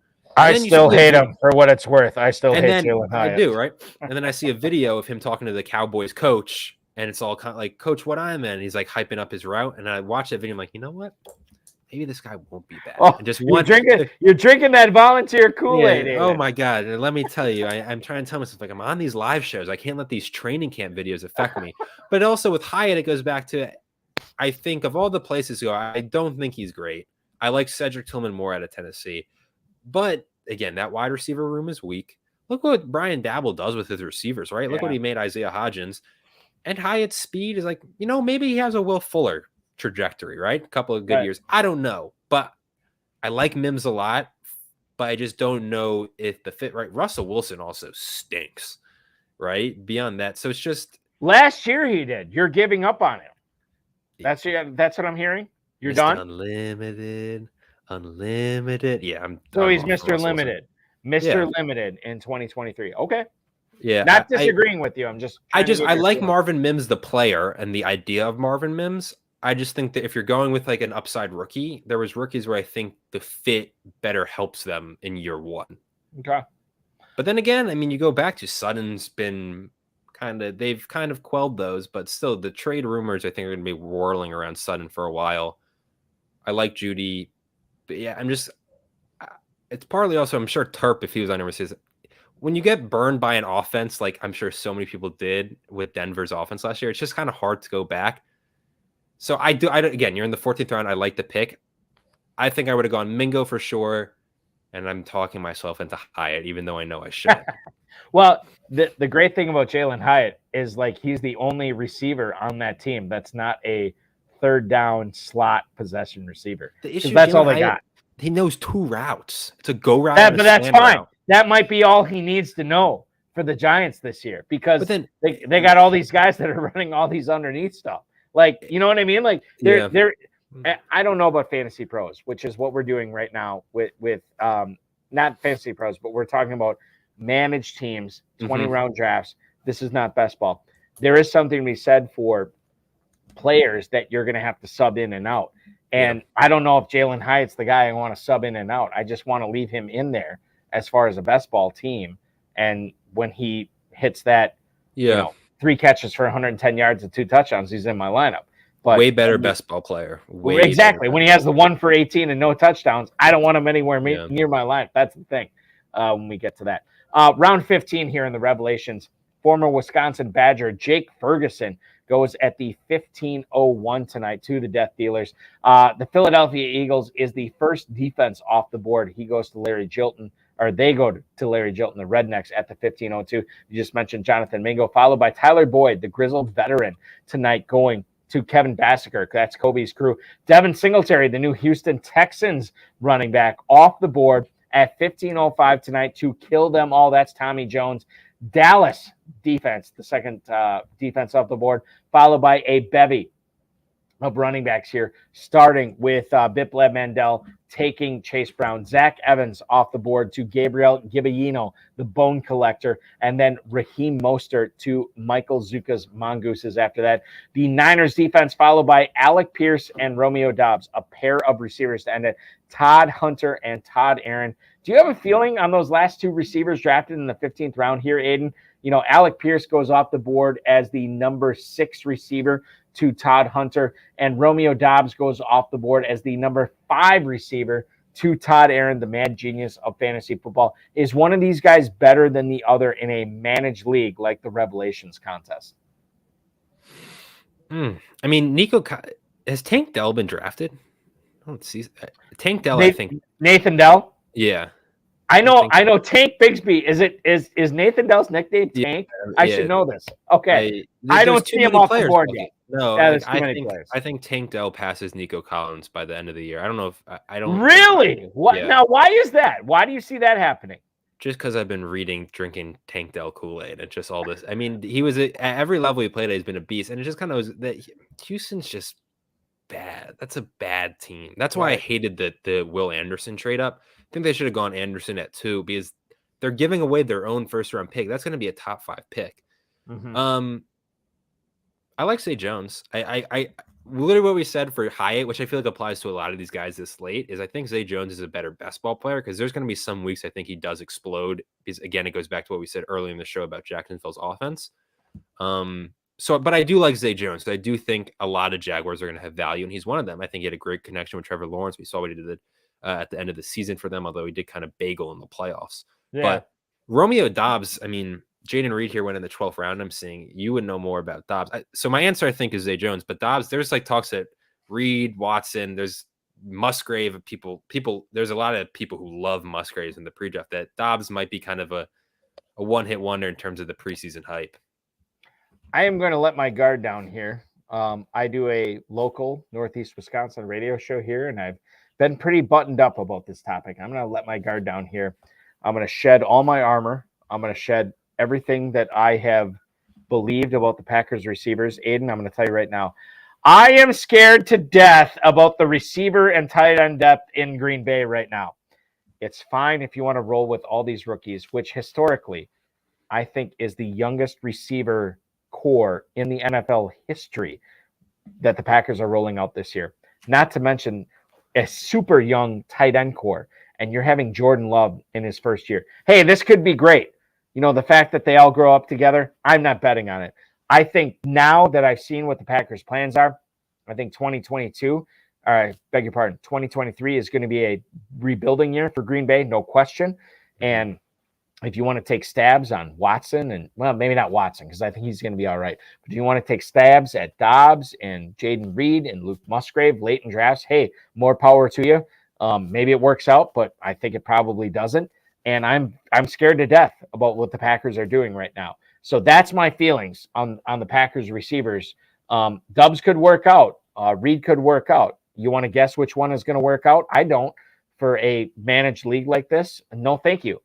In the Fantasy Pros and the FFPC main event, I'll take him in the FFPC best ball tournament, the Superflex best ball tournament, where you can win $200,000 or $50,000. And just these guys get played when they blow up. I don't know when to predict it in a managed league, and that's why I don't like Dobbs. That's why I don't like Reed late in drafts, Musgrave, Tucker Kraft. The list goes on and on. That's my feelings on the Packers. All right. Enough Green Bay stuff. Let's get to round 16 here, which began with Nico Collins and Zay Jones, which you already alluded to. Clyde Edwards-Helaire, Leonard Fournette off the board to the Mongooses. New York Jets is the fourth defense taken. That is the bone collector, Gabriel Gibellino taking the Jets. Khalil Shakir, Donovan Peoples-Jones off the board to Biplab Mandel and John David, respectively. Followed by the Buffalo Bills, the fifth defense taken. That's Tommy Jones who takes him there. Luke Musgrave, the aforementioned Green Bay Packers tight end, off the board to Kevin Bassiger. Evan McPherson is the number two kicker. Jelani Woods to Larry Jilton, followed by Pierre Strong, the New England Patriots running back, at the 16-12 tonight. The running back 64 to the Death Dealers himself. The final pick of the 16th round. Do you have a feeling on Khalil Shakir? Because I know a lot of people were celebrating that the Bills did not draft a wide receiver until the 5th round. I think it was Brandon Shorter that they went with. Is that more of a win? I asked this to Pat Fitzmaurice from Fantasy Pros last night here on the FFPC YouTube channel, which you can watch. If you missed it, you can watch it back in real time, not real time, but you can watch it back on demand. YouTube.com/FFPC Fantasy. I asked him who was a bigger winner, Khalil Shakir or Gabe Davis, in the fact that the Bills didn't sink a high draft pick into a wide receiver. Off the board tonight is Khalil Shakir to Biplab Mandel at the wide receiver 73, 1606. Good pick for you here, Aiden LaCorey? There's no, I think whatever I've been on with you for some of these lives, I've been on with Turp, I would say the same thing. You kind of hit round 15. There's no bad picks. Right. I think there are some where I could view as, I would, like, me personally, like, why aren't you shooting for upside, right? I think you should always be shooting for upside. There's some guys where, for example, I'm looking at it, not to knock on it, but Zeke Elliott's one, right? The last pick around 14. Me personally, it's like, where's the upside in that? To answer your question, though, I think Gabe Davis is a bigger winner. Khalil Shakir getting some love. Coaches seem to love him. Survived the draft. Same time, 10 career catches. He doesn't have any Gabe Davis history. It's like the Bengals playoff game or moments where you can kind of look to. Gabe Davis, I thought, was always being overdrafted last year. I wasn't the biggest buyer because it kind of went back to his, I think people are putting too much stock into one playoff game. But you can also turn this around for him and say, you know what? He dealt with a nagging ankle injury all year. I think since like week 2 or 3, he suffered that high ankle sprain, was never the same. Exactly. So I think some of the failure you could maybe chalk at that. I know it sounds crazy, and I'm lower on Kincaid than I think some people are. Sometimes wonder just the way it's structured, if this is kind of always going to be just a one receiver offense. It's going to be Diggs, and then it's going to be super hit or miss with the occasional hit week for someone, but it's just going to be far too inconsistent. So to answer long-winded way, I like Gabe Davis. I thought Gabe Davis was a bigger winner, and I think he could have maybe some post-type sleeper value. Khalil Shakir in round 16, it's a great upside pick without a doubt, because of just the buzz.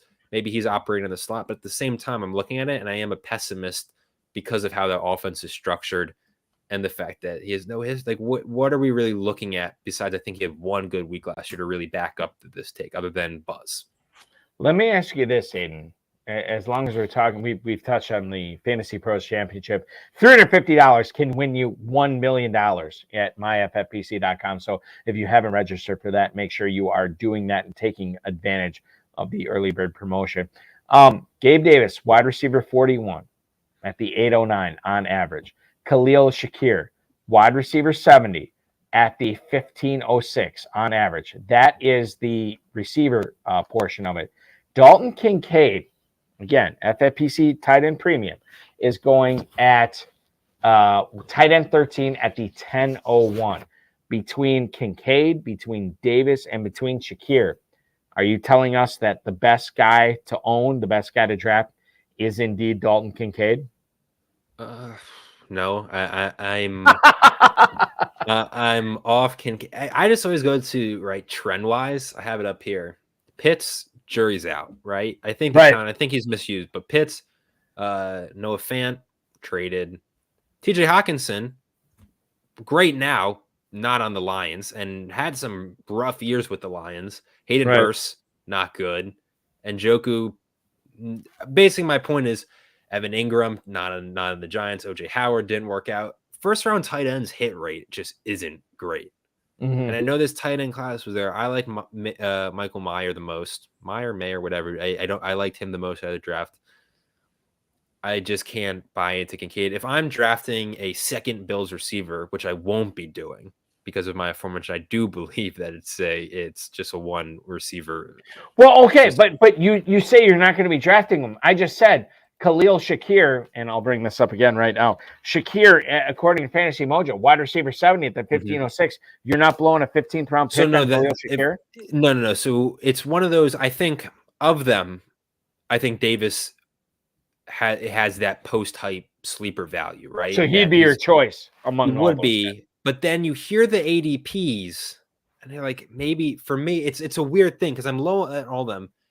I think it would be Davis, but at the same time, part of me feels as though, but Shakir, it's a lottery ticket pick right here in like the 15th round. Mm-hmm. So I'm leaning. I would go Davis, Shakir, Kincaid is where I'm going. Is there something to be said as the Dizzle is saying right now?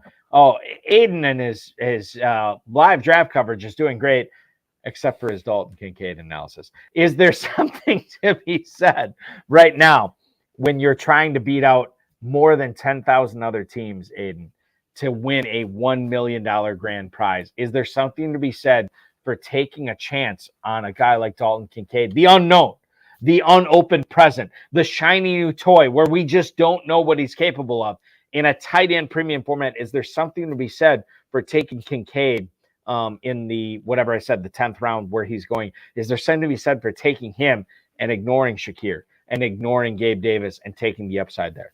Absolutely. Because, I mean, as you said, he's the unknown. I think almost in a weird way what plays into it is Kincaid's not the strongest blocker, and teams knew that coming in. Right. So when you understand if a team's trading up to get him, they have to be aware of that. And it's almost kind of how we sometimes see Dawson Knox used, right? It's maybe they're going to use him more just as a receiver, right? They're not setting him to block. So, yeah, the unknown is great. Tight end premium, I get that. And it's the idea of a high-powered offense with Josh Allen is trading up for this guy. Mm-hmm. There's something to be said about that. I'm sounding like a broken record now. I'm just a pessimist with any other Buffalo Bills receiver / tight end not named Stephon Diggs. I just can't buy into any of them. Bipleb Mandel loves Kincaid slot money. Ding, ding, ding. I think I'm going to be in the minority on this. Like, well, that's fine. confidently. There's nothing wrong with that. No. I get it. Kicking off the 17th round in the Revelations Draft, the 2023 FFPC Revelations Draft, the Death Dealers take Michael Carter out of New York. Deuce Vaughn. I don't know if Larry Jilton sent an extra special phone call to Deuce Vaughn saying, hey, you want to work out with the Rednecks next week? I don't know. Maybe he did, maybe he didn't. But he is the 1702 here. Isaiah Hodgins, a darling in fantasy leagues down the stretch last year, wide receiver 75. He goes to Clutch Like Shelley here at the 1703. Zamir White, the backup to the Las Vegas Raiders running back Josh Jacobs, goes off at the 1704 to Kevin Bassicker. Daniel Carlson, a fellow Las Vegas Raider, goes at the 1705. Isaiah likely not to be as high as he was picked last year. Tight end 28 tonight at the 1706 to John David. That is the returning champ, the defending champ from the GOAT District, taking him there. Harrison Butker and Tyler Bass off the board after that. The rookie out of Tennessee, Cedric Tillman at the 1709. Wide receiver 76 to Michael Zuka, a highly accomplished FFPC high-stakes player. Dan Williamson takes Hunter Renfrow right after that, followed by the New England Patriots defense, followed by Noah Fant, the final pick, and tight end 29, the 1712, goes to Todd Aaron, the mad genius of fantasy football. Isaiah Likely this year, can we just safely ignore him, Aiden, given all the pass catchers in Baltimore? Because I think with tight end premium scoring, everybody was all about Likely this year. This year with Beckham, with Zay Flowers, with Mark Andrews, the return of Rashad Bateman, his luster is not as shiny as it was last year. I mean, we talked about it, right? Us fantasy players, we see a couple preseason videos, one preseason game, and all of a sudden we're all in on a guy that we weren't even considering 2 days before. That was likely last year. All preseason hype team. I think you're relying on a Mark Andrews injury for him to be relevant. I do like the player still. I think he's, by all accounts, an athletic freak. He's a big tight end, but there's just not they're already not going to be throwing enough to sustain all those guys you mentioned. Definitely not the backup tight end when you have Mark Andrews. But again, 17th round lottery ticket. But yeah, I don't see. I think, as you said, effectively ignoring him, I think is okay. Wide receiver 92 on average in the Fantasy Pros Championship is indeed Justin Ross in Kansas City. He is going on average as the 1808. Tonight he goes at the 1805, so kind of on brand for him. What do you make of the Chiefs receivers? Because Juju Smith-Schuster's in New England. Obviously, we're not worried about him. But you have Sky Moore. You have Marquez Valdes-Scantling. You have who am I forgetting? Kadarius Toney. Thank you. Kadarius Toney also going there. What do you make of Justin Ross, a guy who, if he wouldn't have had that neck injury at Clemson, would have been a first-round NFL draft pick? Good or bad stab at a potential lottery ticket in the 18th round for you, Aiden? The ultimate lottery ticket in both real life and fantasy, right? I mean, dude was, as you said, a first-round talent. I think that if I'm talking just briefly, I think the Chiefs missed an opportunity in the draft with some of the receivers who they could have taken, could have maybe traded up for, or heck, some of the tight ends I think they could have grabbed. Kelsey probably, sadly, right, only probably has so many years left. So I thought they missed a chance, but it was good for these guys. Yeah, I mean, I have nothing more to say on Justin Ross because we haven't seen him really play in years. I think it's just a lottery ticket. And the only thing I have on him is that Patrick Mahomes worked out in the offseason with him, which is absolutely fantastic. Like, sure, like that's something. You said it, and it's just a lottery ticket. You're in the 18th round. Might as well take a shot. Would be a great story, right? Beyond fantasy, rooting for him. Story. Yeah. Let's as we have rounded up coverage, the Revelation draft is now done. Congratulations to those guys getting the draft done in a slim and sexy 88 minutes tonight. Larry Jilton taking Bryce Young to back up Justin Fields, who he took in the fourth round. Bryce Young going off the board in the 18th round tonight as the 21st quarterback off the board. What are your expectations, Aiden, this year? Because this is where he is going. He's basically free at the end of drafts. What do you make of Bryce Young? I know people like Mingo. Dude, I saw the weapons the Panthers have. Someone said they would get through a TSA check. I mean, just nothing. So I think it's going to be a rough year for Young fantasy-wise. I just don't see, as I said, with the weapons that they have, how he could produce. Bryce Young, to me, almost, unless Carolina develops into a place with high-level receivers, I just find it hard to see for his career in that current situation him being a fantasy star. Right? He seems more of a better real-life NFL quarterback than a fantasy guy. That's kind of how I view him in terms of the fantasy level for the next couple of years. But I mean, if Mingo emerges, we can talk. But I mean, there's not a lot there that makes me excited that I think he's going to really put together a great rookie season fantasy wise. And I definitely can see that for sure. As long as we have the time here, Aiden, and the fact that live pick by pick coverage is done, let's go ahead and go through the teams here. Yeah. In the Revelations draft to kick things off. And if we get a chance, we'll go back to Genesis. So the Death Dealers had the first overall pick tonight in Revelations. We'll go through it here by position. Dak Prescott and Jordan Love are the quarterbacks. The running backs, Nick Chubb, Derrick Henry, Aaron Jones, Ezekiel Elliott, Pierre Strong, Michael Carter, and Chase Edmonds. Receivers, Justin Jefferson, Christian Watson, Mike Evans, Treylon Burks, Jacoby Myers, KJ Osborne, Jaden Reed, and then the tight ends, Dalton Schultz and Jake Ferguson. I like every spot on this team. I think you're going a little bit old if I'm able to make my opinion on this. And I am, because I'm hosting this podcast. But yeah, the running backs are a little bit older. The receivers, I think, are fine. The quarterbacks, I think, are fine. I question the tight ends a little bit. And I think that the tight ends and the age of the receivers here are my biggest concerns from the Death Dealers, Aiden. So obviously when you have Justin Jefferson, I think it's going to be easy to make up. But I feel like the receivers have concerns. I mean, Watson, you talked about your concern. You think he'll be okay, but it's Jordan Love's throwing him the ball. Who knows what's going to be? I do like, and we were talking about earlier, when I'm hearing you kind of, as you said, you kind of let your guard down and talk about the Packers receivers. That whole time, all I'm hearing is just Aaron Jones check down, right? Yeah, and you're right, but I thought that's what was going to happen last year, and quite frankly, it didn't. So I don't know what to make of it. I'm going to be forever long as he keeps going at the rate he's going. Every year for me will be this is the year Derrick Henry falls off. So I'm not in love with this team because besides Jefferson and Chubb's always solid, but I think Cleveland's going to try throwing the ball way more next year. Derrick Henry falls off. Jones and Watson, you might be looking at a bad offense, and you just invested 2 top 5 picks, right? In possibly a really weak offense, a young offense, an unproven quarterback. Right. And then you're going with Mike Evans and Treylon Burks. It's just, I'm not a huge fan personally, just sharing my opinion, because there's a lot of uncertainty, and some of that uncertainty is age, poor situation. So there's a lot of these early picks, right? So I'm a little concerned with that, but I don't see a ton of upside though either. That's, I think, another one of the issues.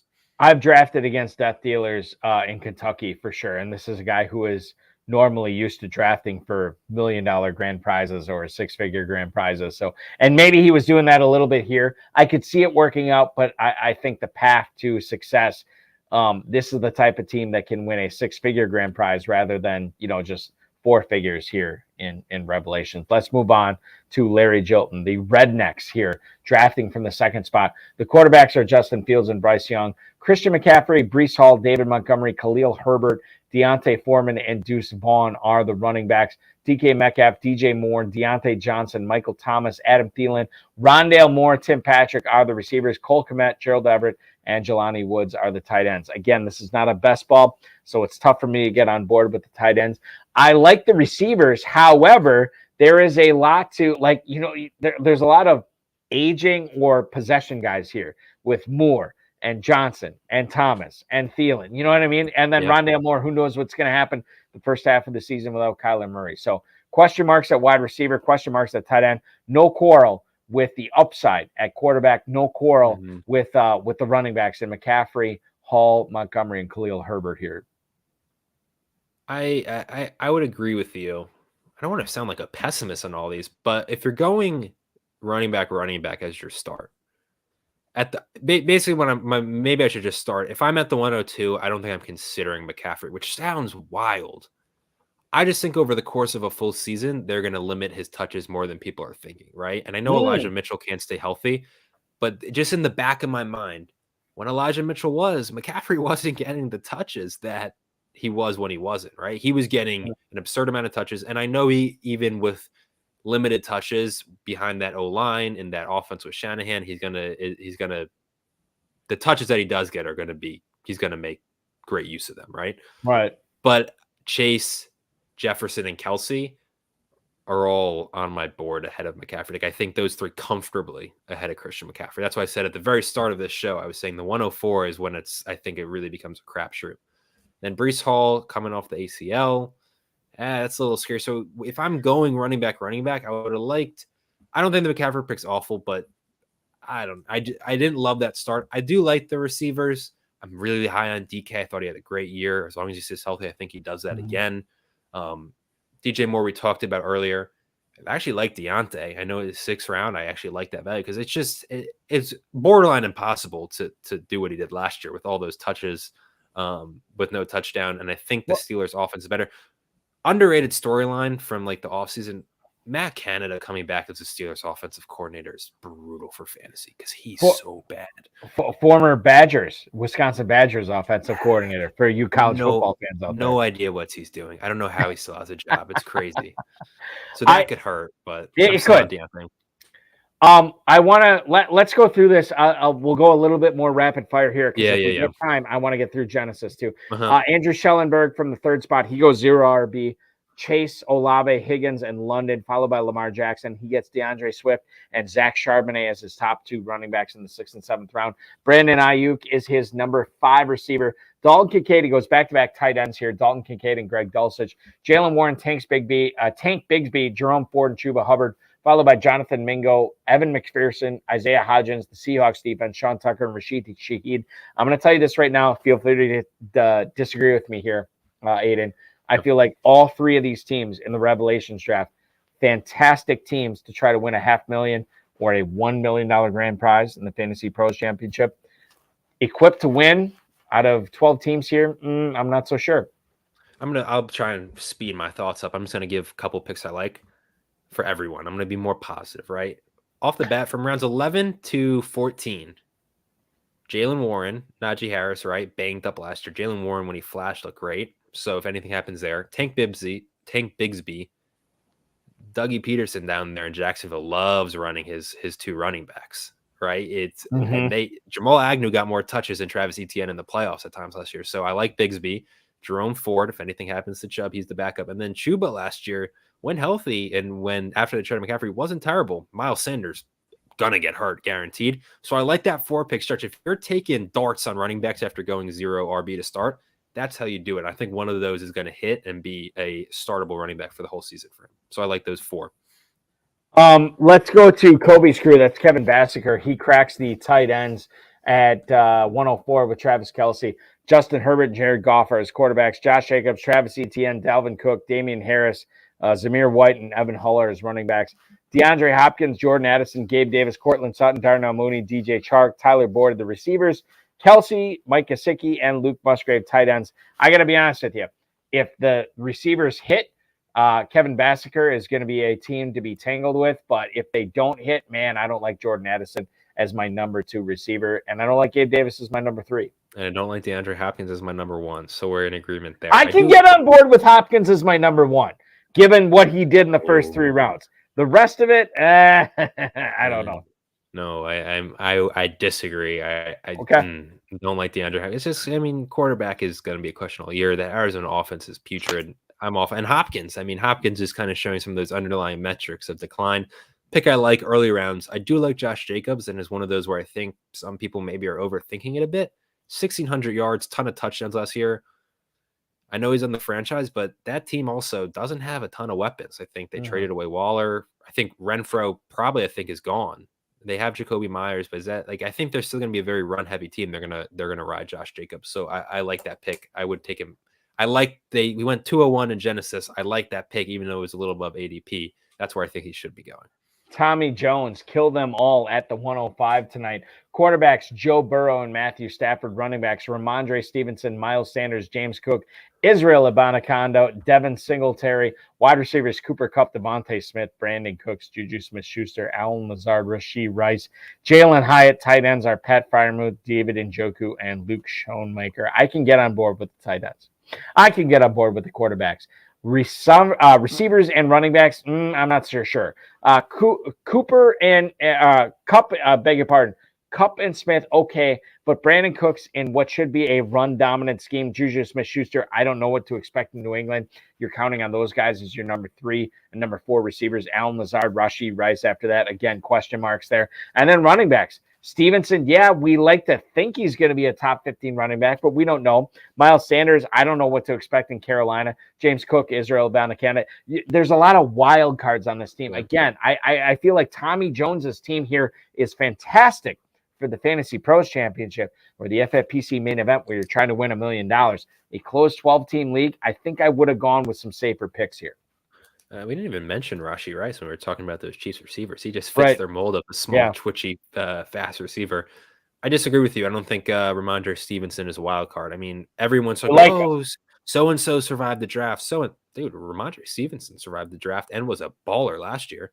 And he's just I still think he gets a ton of checkdowns. The receivers didn't get any better. The tight ends didn't get any better. I'm all in on Ramondre Stevenson.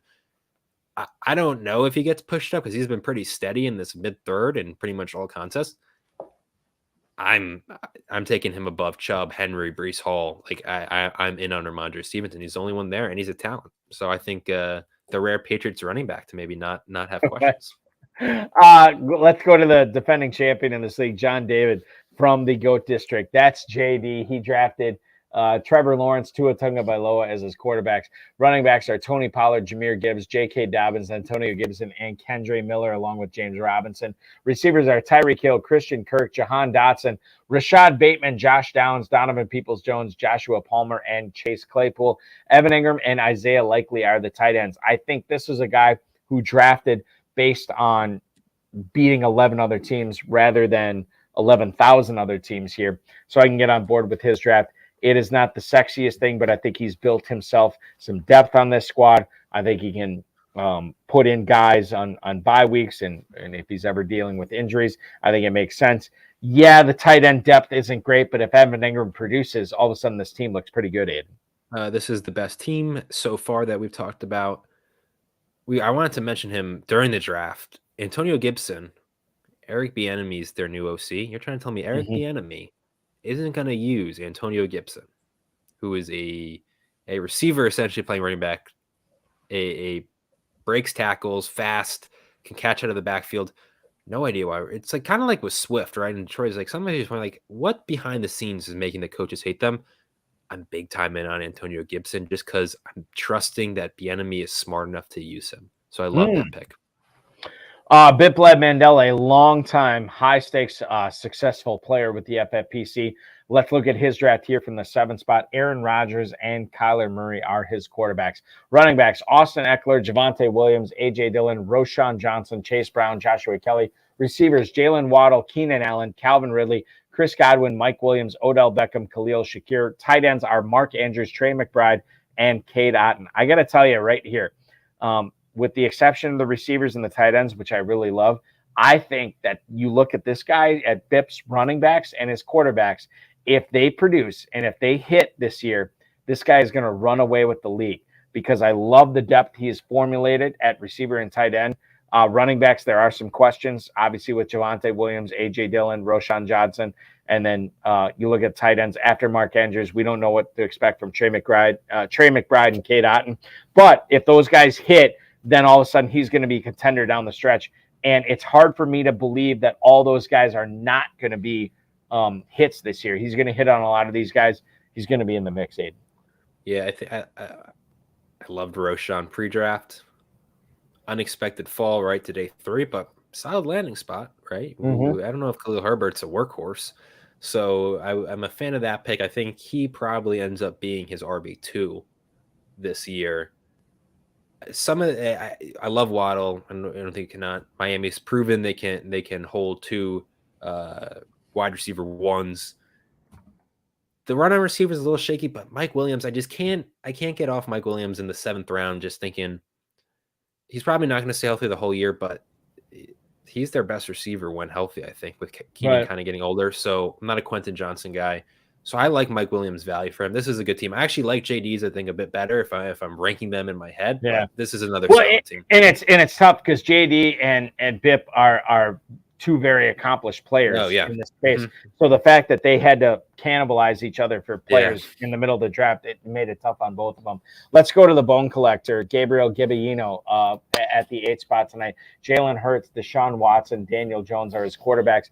Bijan Robinson, Kenneth Walker, Rashad White, Cam Akers, and my computer just went haywire, so I apologize for that. I'm going to try to get it back right now. You're Cam good. Akers. I can finish for you. I got it. Tyler Algier. I was ready to step in. Thank you. I appreciate that, Ed. Tyler Algier, Zach Evans, and Deneric Prince, beg your pardon. Receivers, George Pickens, Zay Flowers, Elijah Moore, John Mechie, Justin Ross. Tight ends are Dallas Goedert, Dawson Knox, and Zach Ertz. Love everything about this team except for you. That's right. You guessed it. The receivers. I can't get on board with Pickens as my number 1. Zay Flowers my number 2. Elijah Moore is my number 3. John Mechie is my number 4. If the receivers hit, man, this team is going to be awesome. But I don't think they'll hit. And now you're kind of in mediocrity here if you're the bone collector. Running backs are phenomenal, but you kind of hope they would be when they're 4 of your first 6 picks. Like they almost need to be. Love them, but like the receivers are generally bad and don't love the upside on a lot of them. So yeah, you said it all. Receivers are a big weak point of this draft. Yeah, and that's the thing. You know, like you could be.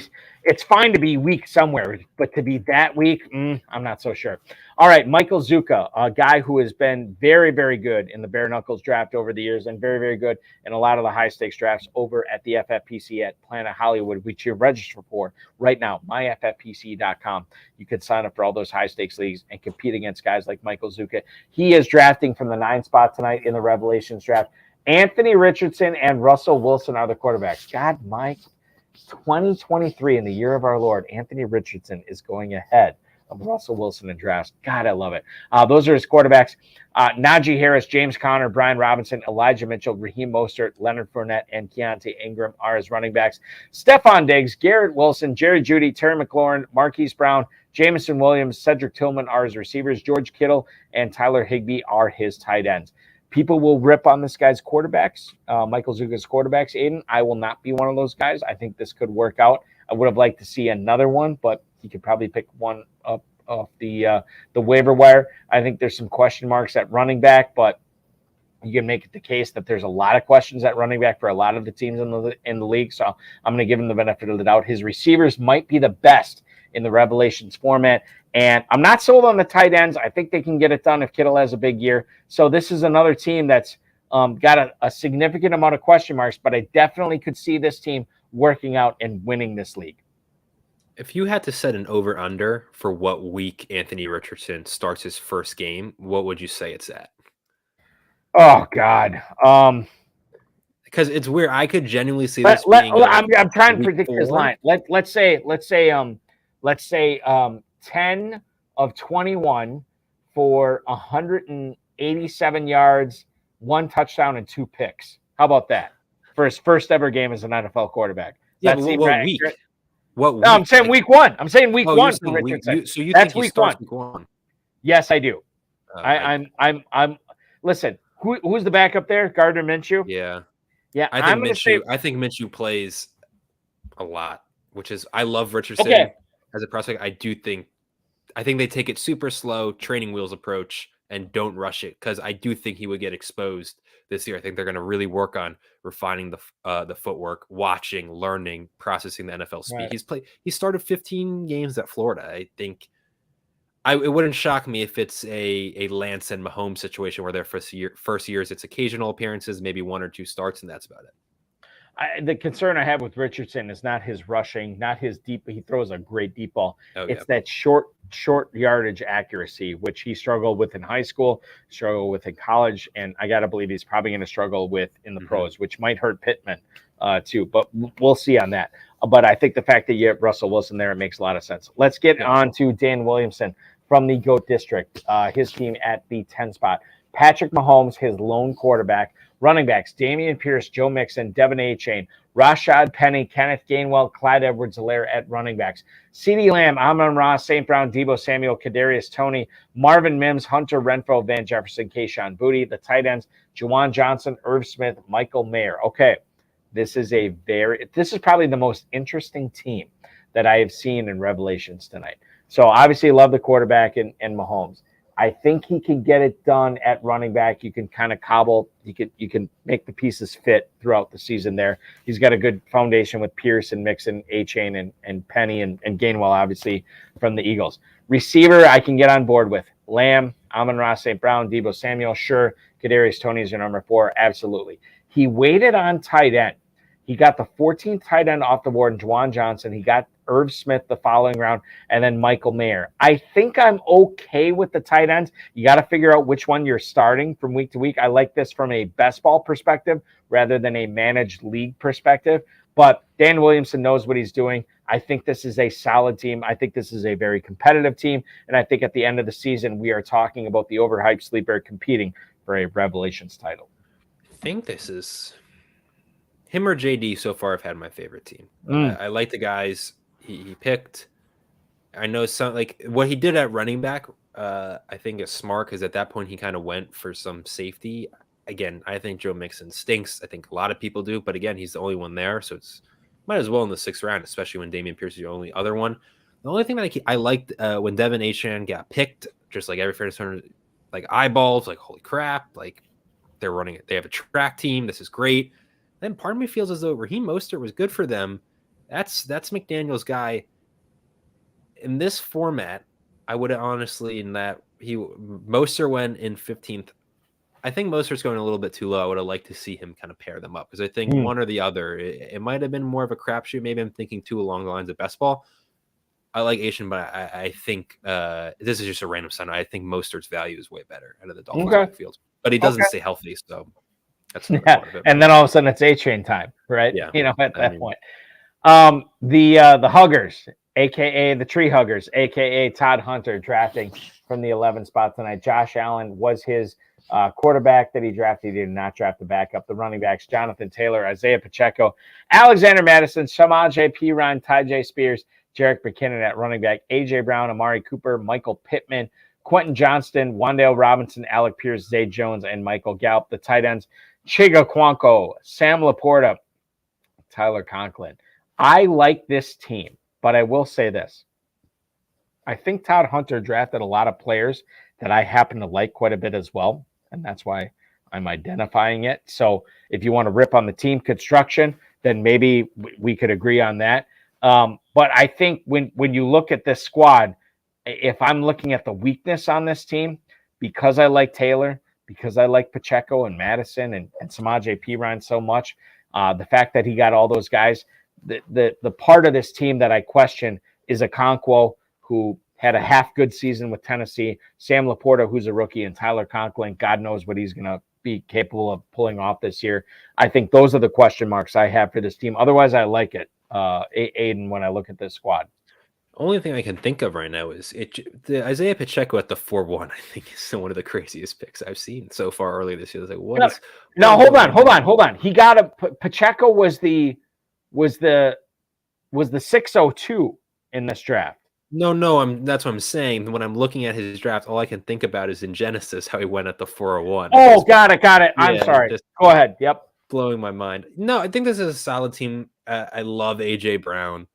I like Jonathan Taylor. I agree with you. I do think there's some reaches. Okonkwo, Madison. It's just I don't know what they're gonna do there. It sounds like was loving the upside when it felt like Dalvin's gone. Now It's like no, Dalvin's coming. Your guy, Florida State guy, Dalvin's coming back. So I'm a little hesitant there. I don't like Samaje as much as you do, even though I do think the opportunity is going to be there because Javante is not going to be back. But dude, P. Ryan in the 9th round, a guy who should be a starting running back till October. Yeah, I'm in. It's interesting to me. We talk about these. There was more disparity in some of these drafts in terms of differences between like picks on some notable names too. That was surprising to me. And I don't know. You've been covering these way longer than I've been following. If that's often the case, but this year there was somewhere I'm like, wow, there's a lot of differences here. Right. Yeah. Well, I'll just bring up P. Ryan. And by the way, Fantasy Mojo is the guy supplying all our ADP data tonight.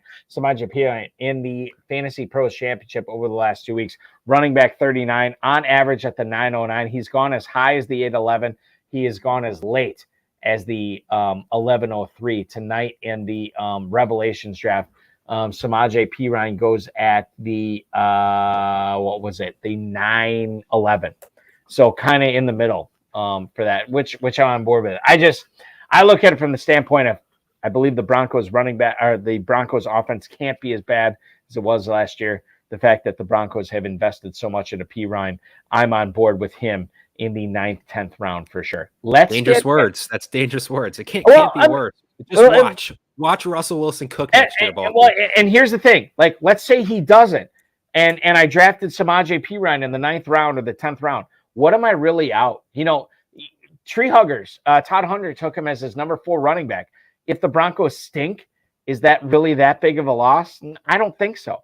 But if the Broncos get on board with what Sean Payton's preaching, and they end up churning out a halfway decent offense, or maybe, God forbid, an above average offense, Samaje P. Ryan's looking great as far as getting you off to a fast start in the Fantasy Pros Championship, the FFPC main event. That's the way I look at it here with P. Ryan. I could be wrong. It's only happened once before. Moving on. The Team 12 tonight, and this was a polarizing team. Todd Aaron, the man genius of fantasy football.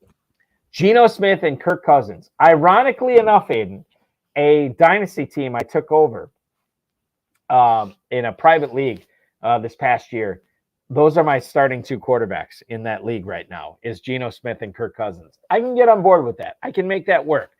The running backs for Todd Aaron, Saquon Barkley, Alvin Kamara, Jamal Williams, Jeff Wilson, Kareem Hunt, Dwayne McBride. The receivers, Devontae Adams, Jackson Smith-Njigba, Tyler Lockett, Sky Moore, Romeo Doubs, and Nico Collins. The tight ends, TJ Hawkinson, Kyle Pitts, Darren Waller, and Noah Fant. There is no question. It is inarguable. You cannot debate it. The mad genius of fantasy football, Todd Aaron, has the best tight ends in this league, Hawkinson, Pitts, and Waller. I am fine with Smith and Cousins. He can get it done with those 2 guys. Let's look at the other positions. Barkley, Kamara, Jamal Williams, Jeff Wilson, Kareem Hunt. Best ball, okay, I can get on board. Managed leagues, I don't know. It's a little bit questionable at that point.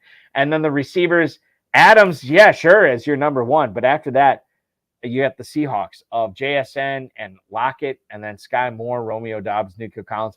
FFPC, you only have to start 2 wide receivers, so you can make it work. But I question the receiver depth. That is my big question here for this team. Other than that, I can get on board with the running backs. I love the quarterbacks. The tight ends are inarguably the best in the league. But the question for me is the receivers. Does he have enough? Love is a strong word for those quarterbacks. I'm looking at the draft capital for him. He waited until the 10th round. That's why I love him. Like Smith and Cousins. The elite quarterbacks is such an advantage. And I wait on my quarterback because the difference between a QB 4 overall and 11 is not as relevant, right? That kind of started changing my philosophy last year when I'm getting cooked in this category week after week. Because Kirk Cousins was always my answer. Dude, I'll 15th QB off the board every year. Kirk Cousins is a lock for a top 10 quarterback. He did it again last year, I'm pretty sure, but just the difference. So that concerns me. I don't like the running backs. This might be a little bit of a take away, and I'm just spitballing because it's 11 p.m. at night, so I don't want to say anything that gets me in trouble. But there's an outside possibility that Kendre Miller is the best Saints running back at the end of the year. Ooh, spicy. Alvin Kamara probably suspended 6 games. Also struggled down the stretch. That team's not good. Jamal Williams, one of my favorite personalities. Just feels like, I don't know. Every year I don't think he's going to be fantasy relevant. He finds a way. I think the Saints are going to be bad. But I like Kendra Miller in that spot. I'm not super high on this team because also you talk about the tight ends are good, but Arthur Smith hates Kyle Pitts for no apparent reason. Darren Waller, paper cut out for 3 weeks. Yeah, just a lot of questions here.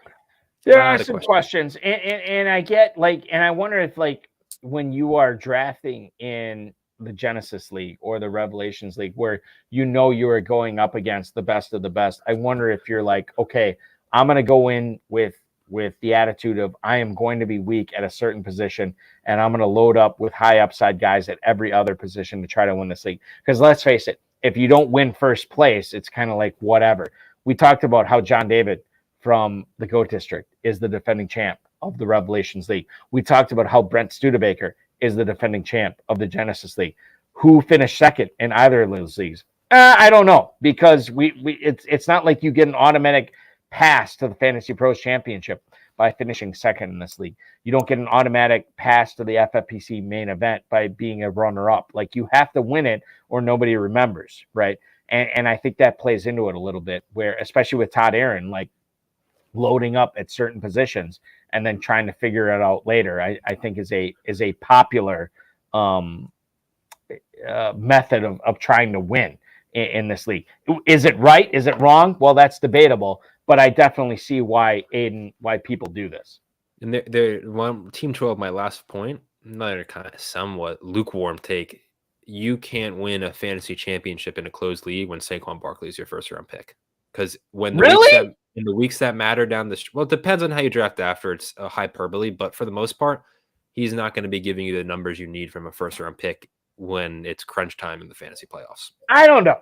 I think that's confident debatable. in that. I'm confident in that. We will find out in 6 days, Aiden, when the Giants and the rest of the NFL schedule is revealed. And we will find out who he is playing against. Doesn't matter who he's playing. I think he just wears down. I think you saw it last year. Well, there is something to be said for that. Yes, there is. He just has too much mileage and injuries. But can't you, if you're going to have that take on Saquon Barkley, isn't there something to be said for taking him at the end of the first round and then loading up on other skill positions and then trying to figure out the running back position as the season goes on, and then getting a guy like Pacheco or getting a guy, like one of the rookies or whatever that can not necessarily, you don't want to bench Barkley when it comes to be those weeks, but supplement Barkley's output. And I think that Barkley could be part of your championship winning team, maybe not the catalyst for your championship winning team. Yeah, and I think, as you said, the schedule will matter. I was all in on Saquon last year, right? The ADP was dropped. It was late. It ended up getting into, I think it finished around super early second, but at some points early, it was early third, late second. And I was all in there. I have sold all my Saquon shares after last year. He led me to a somewhat successful season, but did not do well in the fantasy playoffs. I'm selling my shares now because I'm off the train again. Injury, something's going to happen, or I just don't trust him down the stretch of the fantasy season. Listen, this was fantastic, Aiden. I would love to go through the 12 rounds or the 12 teams of the Genesis draft. We just don't have the time tonight. It would be another hour plus. And let's face it, you and I got bigger fish to fry this weekend. Aiden LaCorey, at Aiden LaCorey on Twitter, the FFPC media and marketing coordinator. You have another podcast right here on this FFPC YouTube channel coming up on Sunday night, right? Tentatively on Sunday. That's what we're planning for. May move it around depending, because we did the live draft coverage here, but the tentative plan is to cover a best ball tournament draft Sunday at 8 p.m. Perfect. So we will tune in to the FFPC YouTube channel for that. At FFPC on Twitter, at Fantasy Football Players Championship on Facebook. It will be streaming to all those spots. We will get the final draft boards for the Genesis and Revelations posted not only on social media, but also on the FFPC message boards. Aiden, this was such a treat. This is the first time you and I have ever done a podcast together, right? If I'm remembering correctly, for 2 hours? For 2 hours, I feel like I've been on with you, but maybe that was just me talking with you in other parts. Well, we've been on together, but I think for this length of time. This length for sure. This was the first time. So it was fun. Appreciate you having me. absolutely. I hope Terp enjoyed the Sixers game that he was at tonight. I hope Farrell Elliott enjoyed Nashville, which he was at tonight, attending one of his gigs for one of his the musical talent acts that he represents. But I'm so thankful that I got to do a podcast with you. I can guarantee you Terp did not enjoy the Sixers game. I can guarantee. Is that what the Celtics won? Is that what it was? Okay. All right. My apologies to Dave Tripoli, ladies and gentlemen. Okay. So the plan is Sunday night, you and Terp doing a FFPC best ball tournament, $200,000 grand prize, $125 to enter. You can enter it at myffpc.com. We will look forward to that as the schedule dictates right now, my friend, right? Yep. Okay. Exactly. Aiden, thank you so much. Appreciate it, dude. Thank you for having me. Aiden LaCorey, the FFPC main event, the FFPC marketing and media coordinator. Follow him on Twitter at Aiden LaCorey. So glad that he was able to pop on tonight. I want to thank Brent Studebaker, Jake Felice, Aiden, and the FFPC. Of course, Rob, Bryce, and of course, each and every one of you for hanging out, watching us, or listening to this podcast later.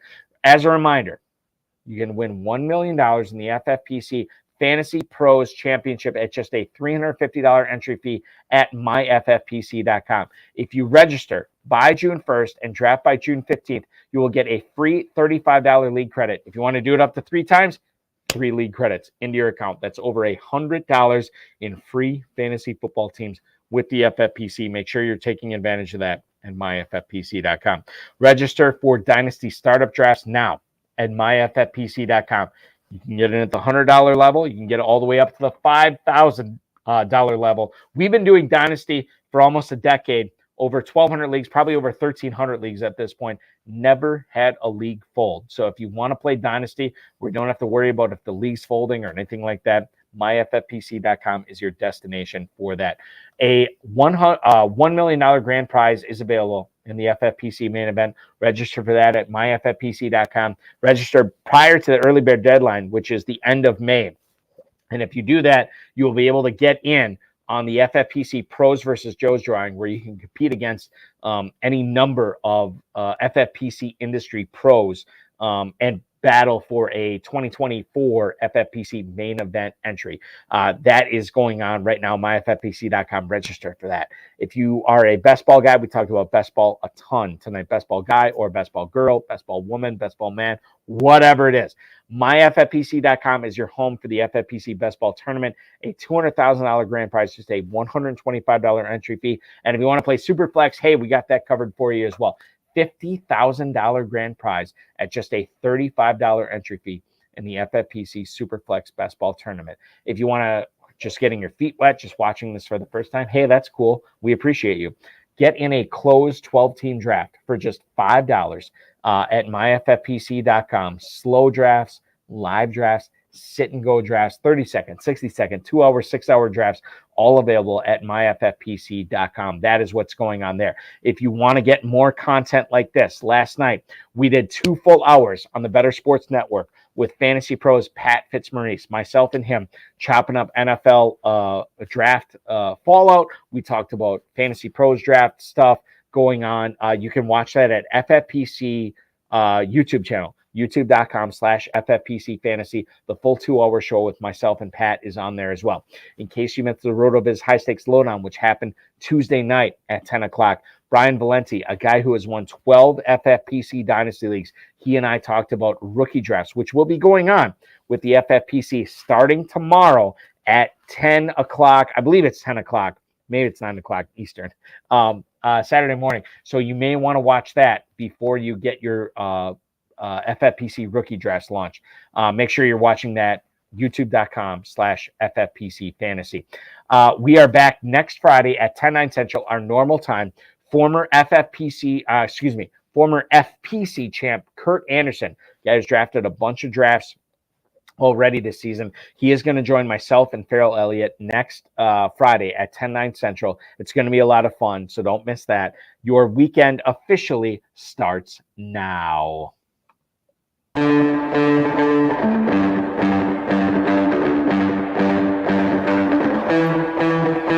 This has been another episode of the High Stakes Fantasy Football Hour presented by myffpc.com. It was broadcast live and was watched around the world Balky and Farrell will be back next week with more analysis, more interviews, and more advice from guests much smarter than they are. Thanks for watching, and we'll talk with you again next week.